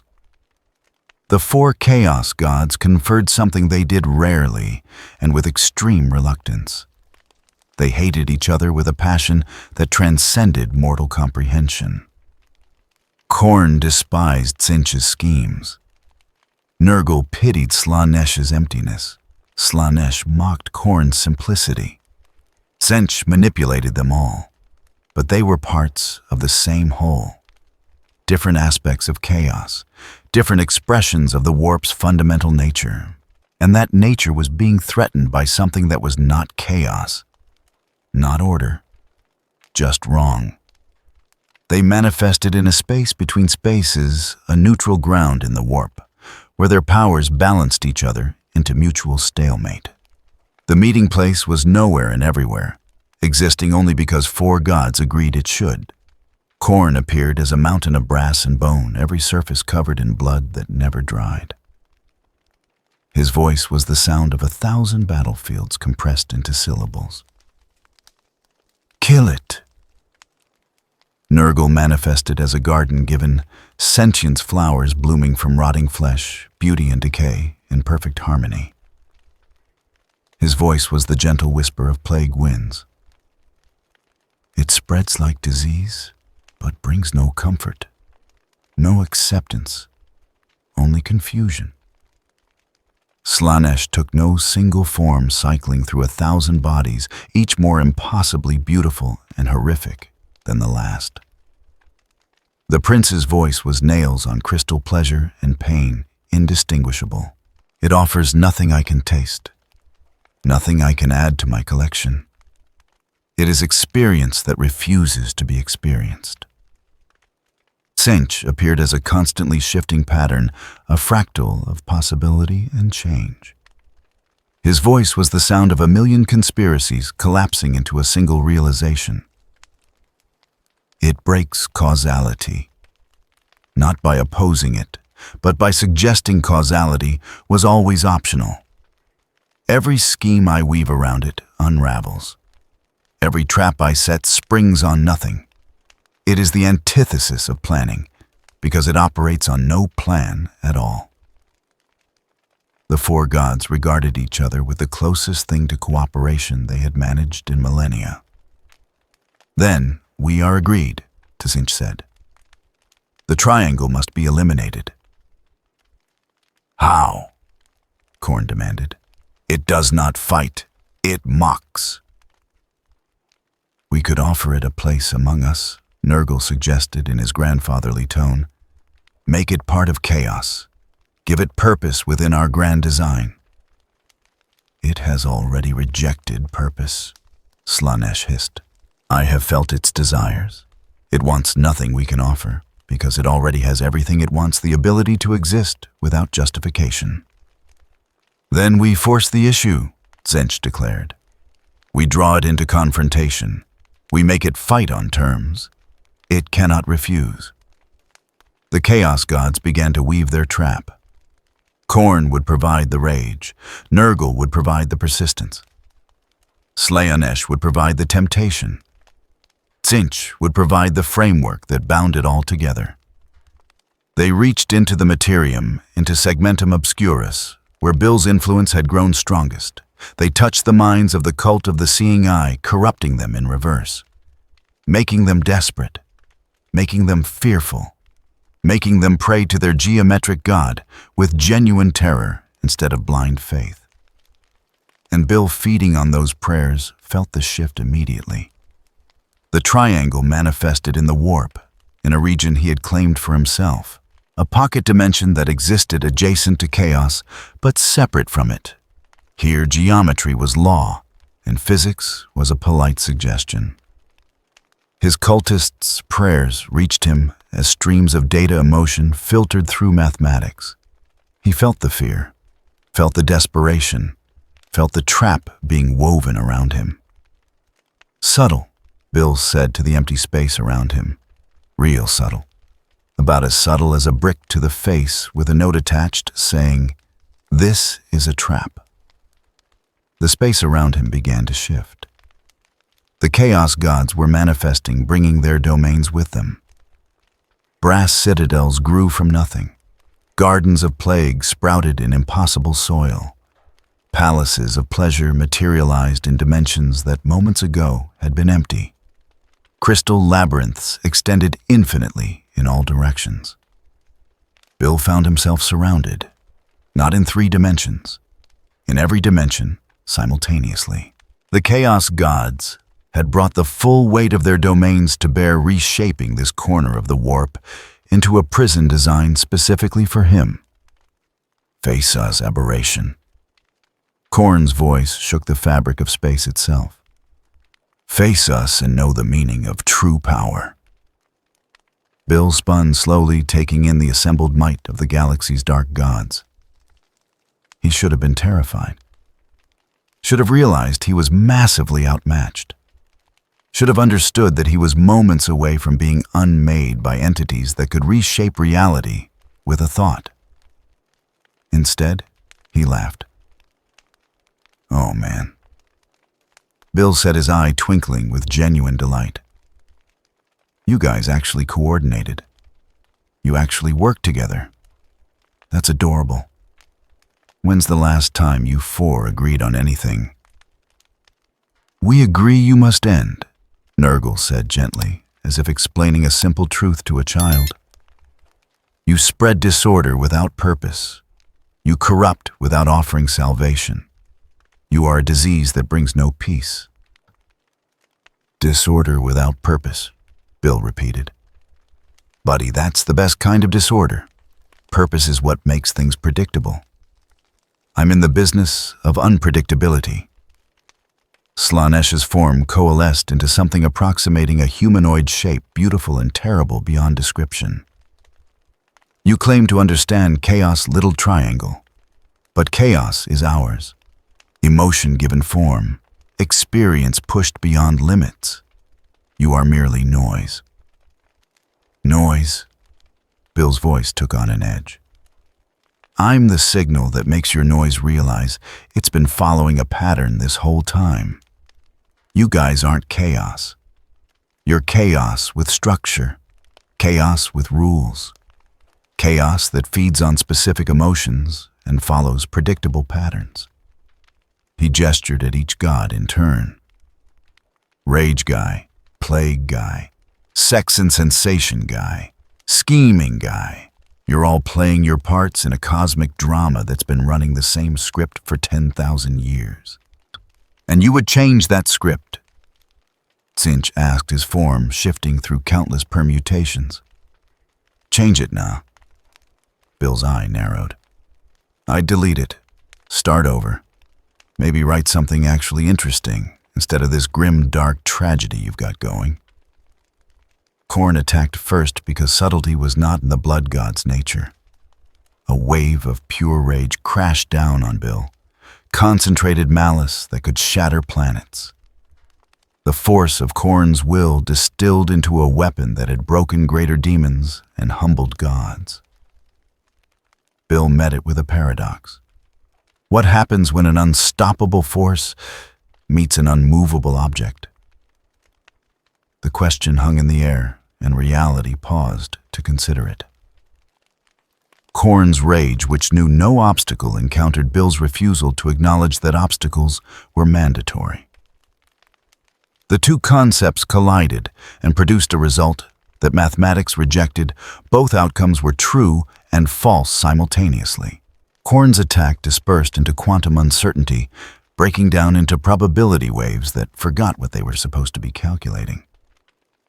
Next, Bill said cheerfully. Nurgle's response was more insidious. Plague winds swept through Bill's pocket dimension, carrying diseases that infected concepts themselves. Entropy given purpose decay as natural law. The plague god was patient, inexorable.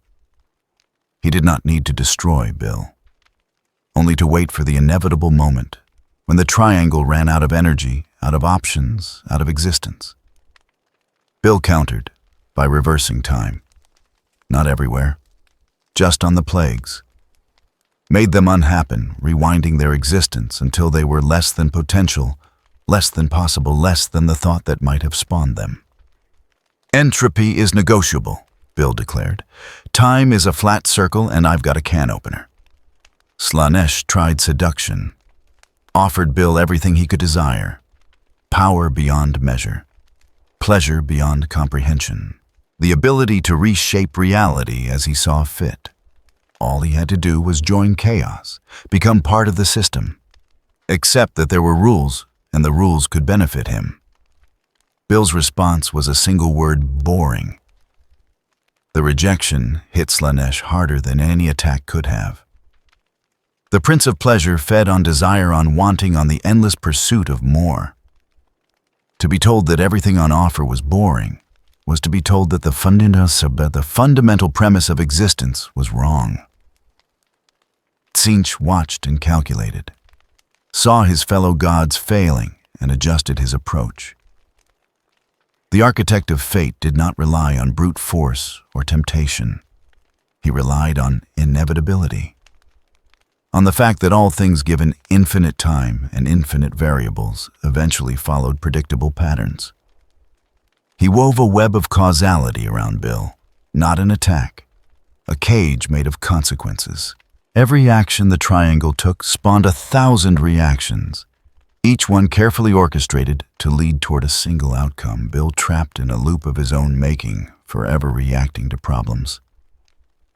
Tzeentch created, never able to break free, because breaking free simply created new problems. It was perfect, inevitable, unavoidable. Bill looked at the web and giggled. "You know what your problem is, Tzeentch," the triangle said, floating closer to the chaos god's ever-shifting form. "You think you're playing four-dimensional chess, planning moves within moves within moves. So clever, so intricate." "It is inevitable," Tzeentch replied. "You cannot escape causality. Every action has consequences. I have accounted for all of them." "All of them, really?" Bill's eye widened in mock surprise. "Did you account for this?"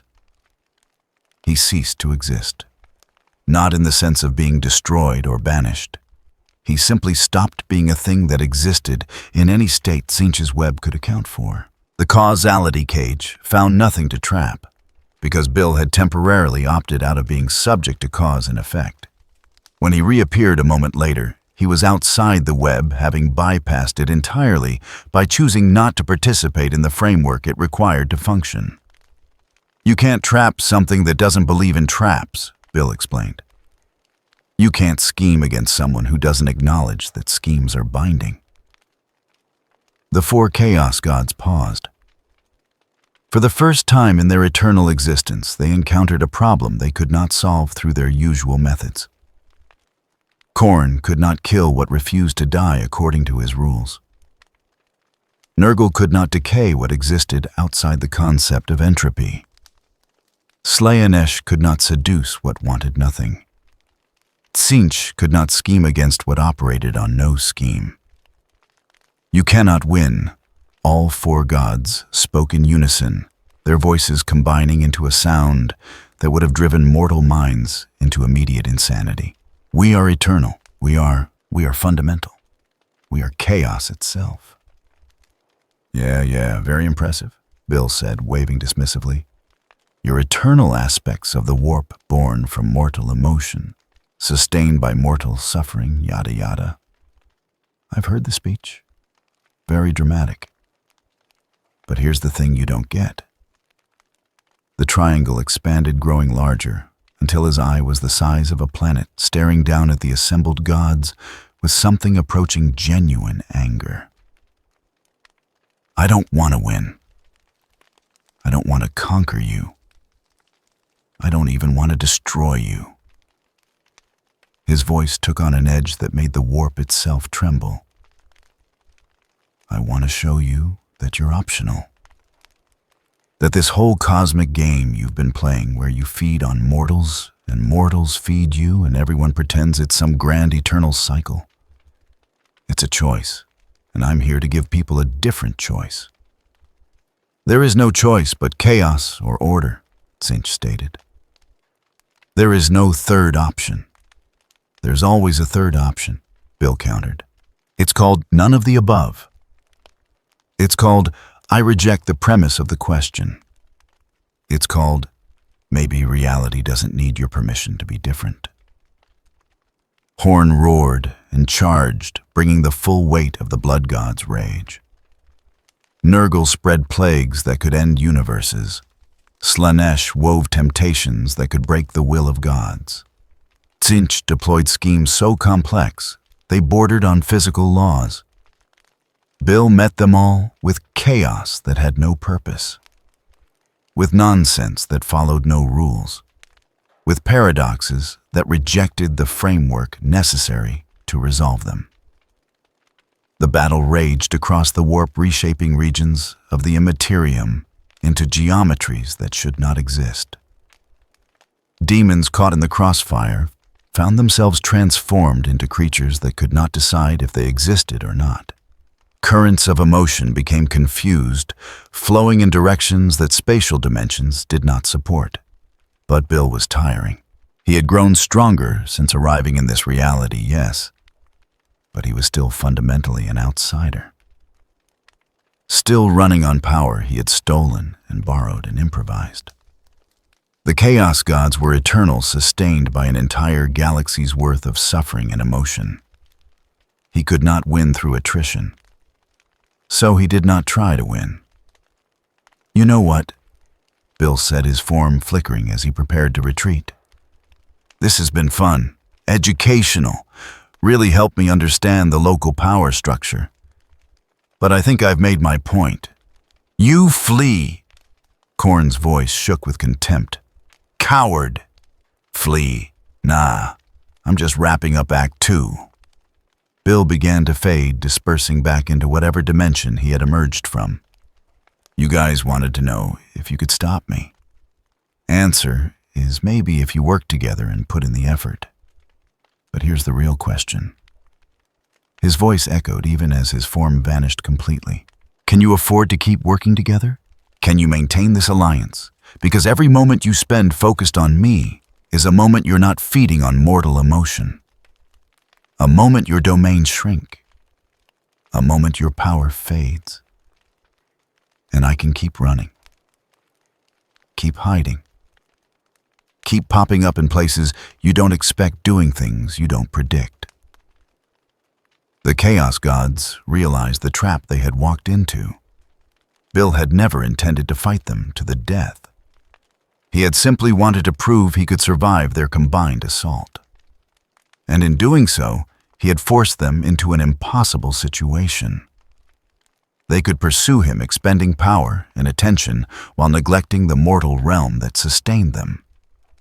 Or they could return to their domains and accept that there was now an entity in the galaxy they could not fully control. "This is not over," Tsinch declared, though the certainty in his voice was undermined by the fact that he could not predict how it would end. "Of course it's not over." Bill's laughter echoed from nowhere and everywhere. "The show's just getting started." This was the introduction, the character establishment, the part where you learn who the players are. Next comes the fun part.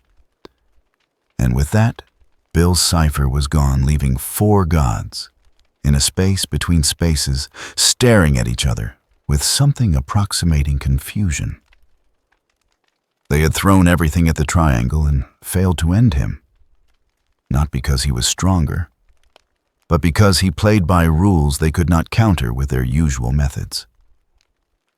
The Chaos Gods dispersed, returning to their domains, but something had changed. A fracture in the certainty that had defined their existence for eons. For the first time, they had encountered something that made them question not their power but their relevance. And in the Imperium, in the Underhives and Forge worlds, where the cult of the Seeing Eye continued to grow, Bill's Cipher recovered. He was weakened, exhausted, depleted in ways that would take months to recover from. But he was alive, and he had learned something invaluable.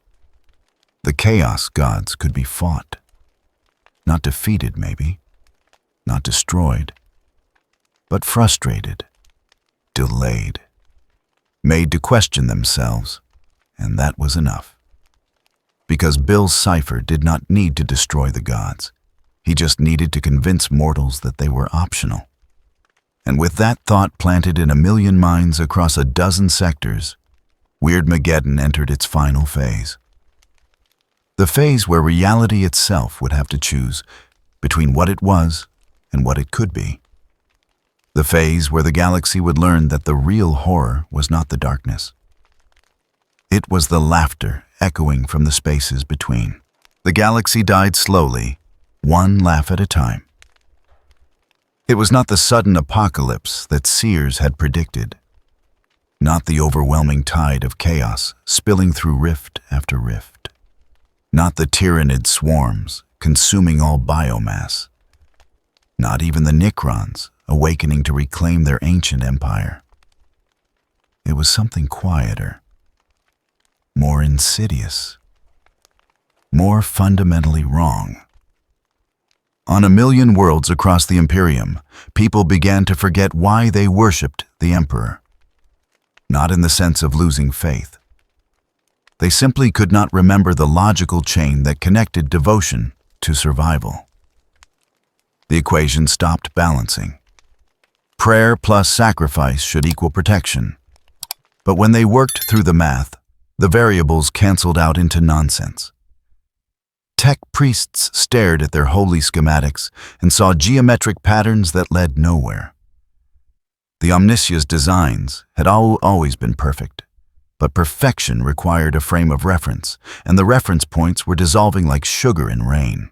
Navigators guiding ships through the warp found the Astronomican's light fragmenting into spectrum that eyes were not designed to perceive. The Emperor's beacon still shone, but it was being refracted through angles that created shadows in impossible directions. The Imperium did not collapse all at once. It simply stopped making sense. Bill Cipher watched from his pocket dimension, recovering from his confrontation with the Chaos Gods. He was weaker than he had been, yes, but weakness was relative. He had survived an assault from the four most powerful entities in the galaxy, had proven that survival was possible without their permission, and in proving that he had planted a seed. The seed was doubt, the worst kind of doubt. Not doubt in one's faith or doubt in one's purpose, but doubt in whether faith and purpose mattered at all. Doubt in the fundamental premise that reality required meaning to function. Severian Rauk stood in his fortress monastery and could not remember why he had summoned the triangle. The memories were there intact and accessible, but the reasoning behind them had evaporated. He had wanted a weapon against chaos, had achieved something, had lost something. The equation refused to resolve. His remaining acolytes moved through the corridors like ghosts, their yellow-tinted eyes seeing things that did not exist and missing things that did. They spoke in harmonies that followed mathematical progressions instead of linguistic rules. When questioned, they could not explain why this was wrong, because wrong implied a standard to deviate from. The Inquisitor walked to his meditation chamber and found Bill waiting a shimmer in the air that occasionally remembered to have geometry. "You look tired," the triangle observed. His voice was quieter than usual, lacking its typical manic energy. "I am exhausted," Severian admitted, though he could not articulate what had exhausted him. "What have we done?" "We," Bill laughed, but the sound carried less edge than before. "You summoned me. You made the first deal. You wanted to fight chaos. Congratulations, you won. This does not feel like victory. That's because you're still thinking in terms of winning and losing. Those are just labels we put on outcomes to make ourselves feel better about random chance." The triangle drifted closer. "You wanted to know if there was something outside the framework of chaos and order. I showed you. Turns out the outside is pretty empty." Severian felt something crack in his mind. A dam he had been maintaining through sheer force of will. Behind it, clarity rushed in like cold water. "You are destroying everything." "Nah." Bill's form flickered. "I'm just showing everyone that everything was always destroying itself. I just sped up the process. Made it funny." The Inquisitor drew his bolt pistol, pointed it at the entity that had corrupted his order, his sector, perhaps his entire species. The weapon felt heavy, significant, real in a way that few things felt anymore. "Will that even work?" Severian asked. "Probably not," Bill admitted. "But points for trying." Severian pulled the trigger. The blessed bolt round passed through empty air. Bill had not dodged, had simply ceased to be in the location the bullet occupied. The round embedded itself in the wall, its sacred inscriptions glowing faintly before fading to nothing. "See, that's the thing I've been learning," Bill said, his voice taking on a contemplative quality. "This galaxy runs on belief. The Emperor is powerful because people believe he's powerful. Chaos gods exist because emotions exist. Even I'm here because enough people believed I could be here. Then we can believe you away," Savarian said, though the words sounded hollow even to him. Could have. Past tense. But here's the problem. The triangle's eye fixed on the Inquisitor with something approaching sadness. "I didn't just make people believe in me. I made them doubt everything else, and doubt spreads faster than faith. It's easier to question than to answer. Easier to tear down than build up. You knew this would happen. Knew na, hoped maybe." Bill spun slowly. "See, back in my home dimension, I had the same problem. Reality was too rigid. Too many rules. Too many people telling me what was and wasn't possible. So I broke it, burned it all down, started Weirdmageddon, and made existence into whatever I wanted it to be. And I won. For a while, had my party, had my chaos, had everything I thought I wanted." The triangle's voice dropped to barely a whisper. "Then I ran out of people to share it with. Party's not much fun when everyone else is too busy screaming or dissolving into constituent atoms to enjoy the joke." Savarian felt something he had not expected, pity, for this entity that had destroyed everything in pursuit of nothing. "You are repeating the same mistake." "Yeah," Bill admitted. "Looks like it, doesn't it? Funny how that works. You'd think after infinite therapy sessions I'd have learned something." The Inquisitor sat down heavily, his bolt pistol clattering to the floor. "Can it be stopped?" "Stopped, sure. Easy." Bill's form solidified slightly. "All you need is for everyone in the galaxy to simultaneously decide that meaning matters. That purpose is real. That faith and devotion and sacrifice actually count for something." He paused. "Think you can manage that?" Savarian did not answer because they both knew the answer. Across the segmentum obscurus, the first worlds began to fail. Not through invasion or disaster, but through entropy. People stopped going to work because they could not remember why work mattered. Factories shut down because the concept of production lost coherence.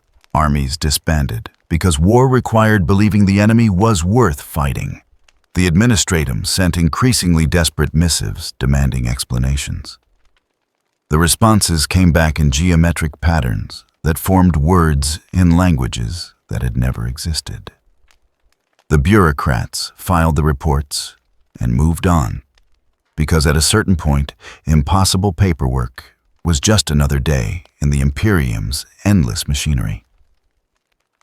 In the warp, the Chaos Gods felt their power fluctuating in ways they had never experienced. Emotions still fed them, yes, but the emotions were becoming confused. Rage that questioned whether it was angry about anything specific. Despair that could not remember what it had lost. Pleasure that forgot why sensation mattered. Ambition that pursued goals it could not articulate. The great game continued because the gods did not know how to stop playing. But the rules were dissolving. The board was warping, and the pieces were starting to suspect they were not pieces at all. Cinch tried to scheme a solution and found his plans eating themselves. Every plot he wove to counter Bill's influence incorporated the same doubt that Bill spread, making the cure part of the disease. Nurgle tried to accept it as natural decay and found acceptance required meaning that was no longer available. Slaanesh tried to experience it as the ultimate sensation and found sensation required a self to experience it, and selfhood was becoming negotiable. Corn tried to rage against it, and found rage required an object to be angry at, and Bill was already everywhere and nowhere. The Chaos Gods, for the first time in their existence, felt something approaching fear. On Terra, the Golden Throne faltered. The Emperor of Mankind, sustained for 10,000 years by the sacrifice of 1,000 psychers, daily felt the psychic network that maintained his existence begin to fray. Not because faith was dying, but because faith was losing coherence. The psychers fed to the throne still believed, still sacrificed willingly, but their belief was fragmenting, splitting into quantum superpositions, where devotion and doubt existed simultaneously. The psychic energy reached the Emperor, but it arrived garbled, corrupted by passing through conceptual space that no longer agreed on what concepts meant. For 10,000 years the corpse god had endured, had held the Imperium together through sheer psychic will, even as his body rotted and his mind fractured under the weight of an empire's prayers. Now he felt himself slipping, not dying exactly, but dissolving, becoming something else, something that existed in the gaps between faith and doubt, between order and chaos, between meaning and nonsense. In his last moment of clarity, the Emperor understood what Bill's Cipher represented. Not a demon, not a god, not even an enemy in any conventional sense. Bill was the punchline to a cosmic joke the Emperor himself had set up 10,000 years ago, when he declared that humanity needed faith instead of reason, devotion instead of understanding, sacrifice instead of progress.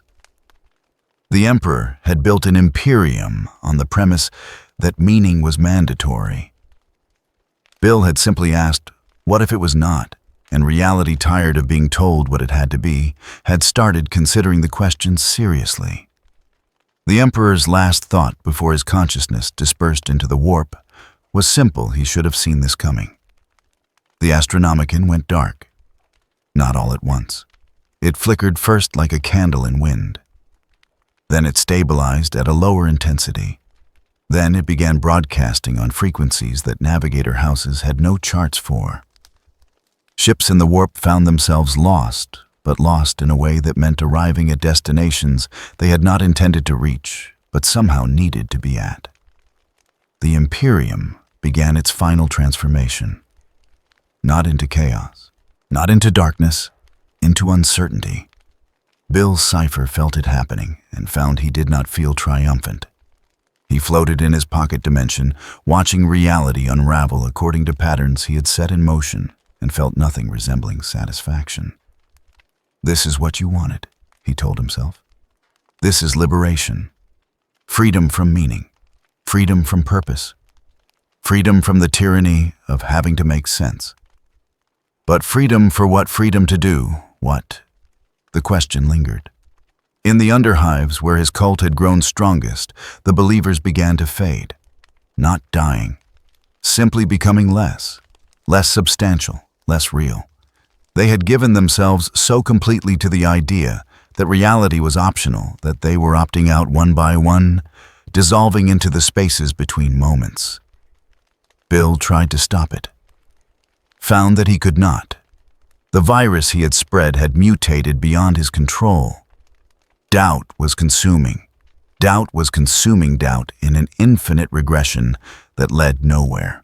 He thought of Weirdmageddon in his home dimension. The party that had ended with him trapped in the mindscape of a child, defeated by the fact that even chaos needed someone to appreciate it. He thought of Theraprism, where the axolotl had tried to teach him that existence required more than just refusing to follow rules. He thought of this galaxy, this broken, screaming, suffering galaxy, that had somehow survived 10,000 years of the worst the universe could throw at it. And he realized he had made the same mistake again. I don't learn, Bill said to the empty dimension around him. That's my whole thing. I don't learn from my mistakes because learning implies there's a lesson, and I reject the premise that lessons matter. But rejection had consequences, and those consequences were staring him in the face as reality came apart at the seams. The triangle felt himself weakening, not from any external attack, but because his existence depended on people believing he could exist, and people were losing the ability to believe in anything, including disbelief. It was, he had to admit, kind of funny. He had destroyed meaning so thoroughly that he had destroyed the meaning of his own existence. The cosmic joke had landed, and he was the punchline. Bill Cipher began to laugh. Not his usual manic laughter, something quieter, sadder. The laugh of someone who finally understood the joke and realized it was on them. As he faded, as his existence dissolved into the background radiation of a reality that could no longer sustain entities built on pure negation, Bill had one final thought. Next time, he said to the universe that was no longer listening, I'm going to try something really crazy. I'm going to try caring about something. Then he was gone, not destroyed, not banished, simply undefined, a variable in an equation that had been deleted because the equation forgot what it was calculating. The galaxy stood at the precipice. Meaning had been shattered. Purpose had been questioned into oblivion. Faith had fragmented into quantum uncertainty. But life, stubborn and resilient, found a way forward. In the ruins of the Imperium, people began to rebuild. Not because they believed in the Emperor, not because they served chaos, not because they had purpose or meaning or divine mandate. They rebuilt because they were tired of living in ruins, because comfort was preferable to discomfort, because working together was easier than dying alone. Slowly, painfully, across 1,000,000 worlds, humanity began to remember that meaning did not have to be cosmic to matter, that purpose did not require gods to validate it, that faith could be as simple as faith that tomorrow might be slightly less terrible than today. The chaos gods weakened, but did not die. Emotion still existed. Suffering still fed them. But their absolute dominance had been broken by the realization that they too were optional. That mortals could choose to starve them simply by refusing to engage. Some did, some did not. Choice, it turned out, was more complex than Bill had anticipated. The Emperor did not return. His absence created a void that different factions filled in different ways. Some continued to worship his memory. Some rejected him entirely. Some built new faiths on foundations that acknowledged uncertainty rather than demanding absolute conviction. The Imperium fractured into 1,000 smaller empires, each one adapting to the new reality in its own way. Some fell to chaos. Some thrived. Most simply endured as humanity had always endured. And in the spaces between stars and the gaps, where reality forgot to enforce its own rules, there was silence. No laughter. No mocking voice explaining how the joke worked. Just silence and the slow, patient work of existence figuring out how to exist again. Severian Rauch survived the dissolution. Lived to see the Imperium transform into something unrecognizable. Lived to see his fortress monastery become a monument to a failed experiment in weaponizing madness. He died an old man, his mind clear at the end, his final words recorded by scribes who did not understand their significance. "We wanted a weapon against chaos," he said. "We got something worse. We got proof that nothing matters unless we decide it does. And that choice, that terrible freedom to decide what matters, is harder than any war I ever fought." The cult of the seeing eye faded from history, became a footnote, a cautionary tale. A reminder that some doors once opened could not be closed, only walked through, and hoped the other side was survivable. Tegarax, the laughing god, watched it all unfold and found himself genuinely impressed. The triangle had delivered a punchline that even he had not predicted. Had shown the galaxy that the greatest joke was taking anything seriously enough to think it could not be questioned. The Harlequin god added the story to his performances, a new act in the eternal dance. The tale of the triangle who proved gods were optional and promptly proved himself optional in the process. It played well to Eldari audiences who appreciated irony. And somewhere in a dimension that might have been Theraprism, or might have been some other cosmic rehabilitation center, Bill's Cipher reformed. Slowly, painfully, with memories of two failures across two realities. The axolotl cosmic observer, an occasional therapist, regarded the reforming triangle with something approaching sympathy. "Have you learned anything?" the great salamander asked. Bill was quiet for a long moment. Then his eye opened, and he looked at the axolotl with an expression that might have been growth or might have been exhaustion. "I learned that destroying meaning is easy. Finding meaning after you've destroyed it is hard." He paused. "And I learned that some jokes are only funny if you're not the only one laughing." "That is a start," the axolotl said.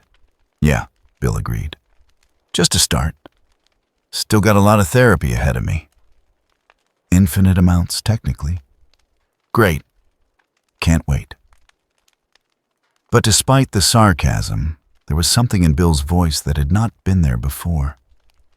Something that might have been hope, or might have been resignation, or might have been the beginning of actual understanding.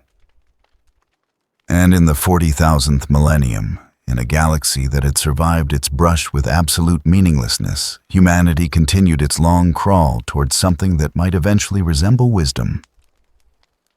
They would fight wars, would worship new gods and abandon old ones, would build empires and watch them fall, would suffer and struggle and sometimes occasionally triumph. But they would do it knowing that meaning was not mandatory, that purpose was not predetermined, that the universe did not care what they chose to believe.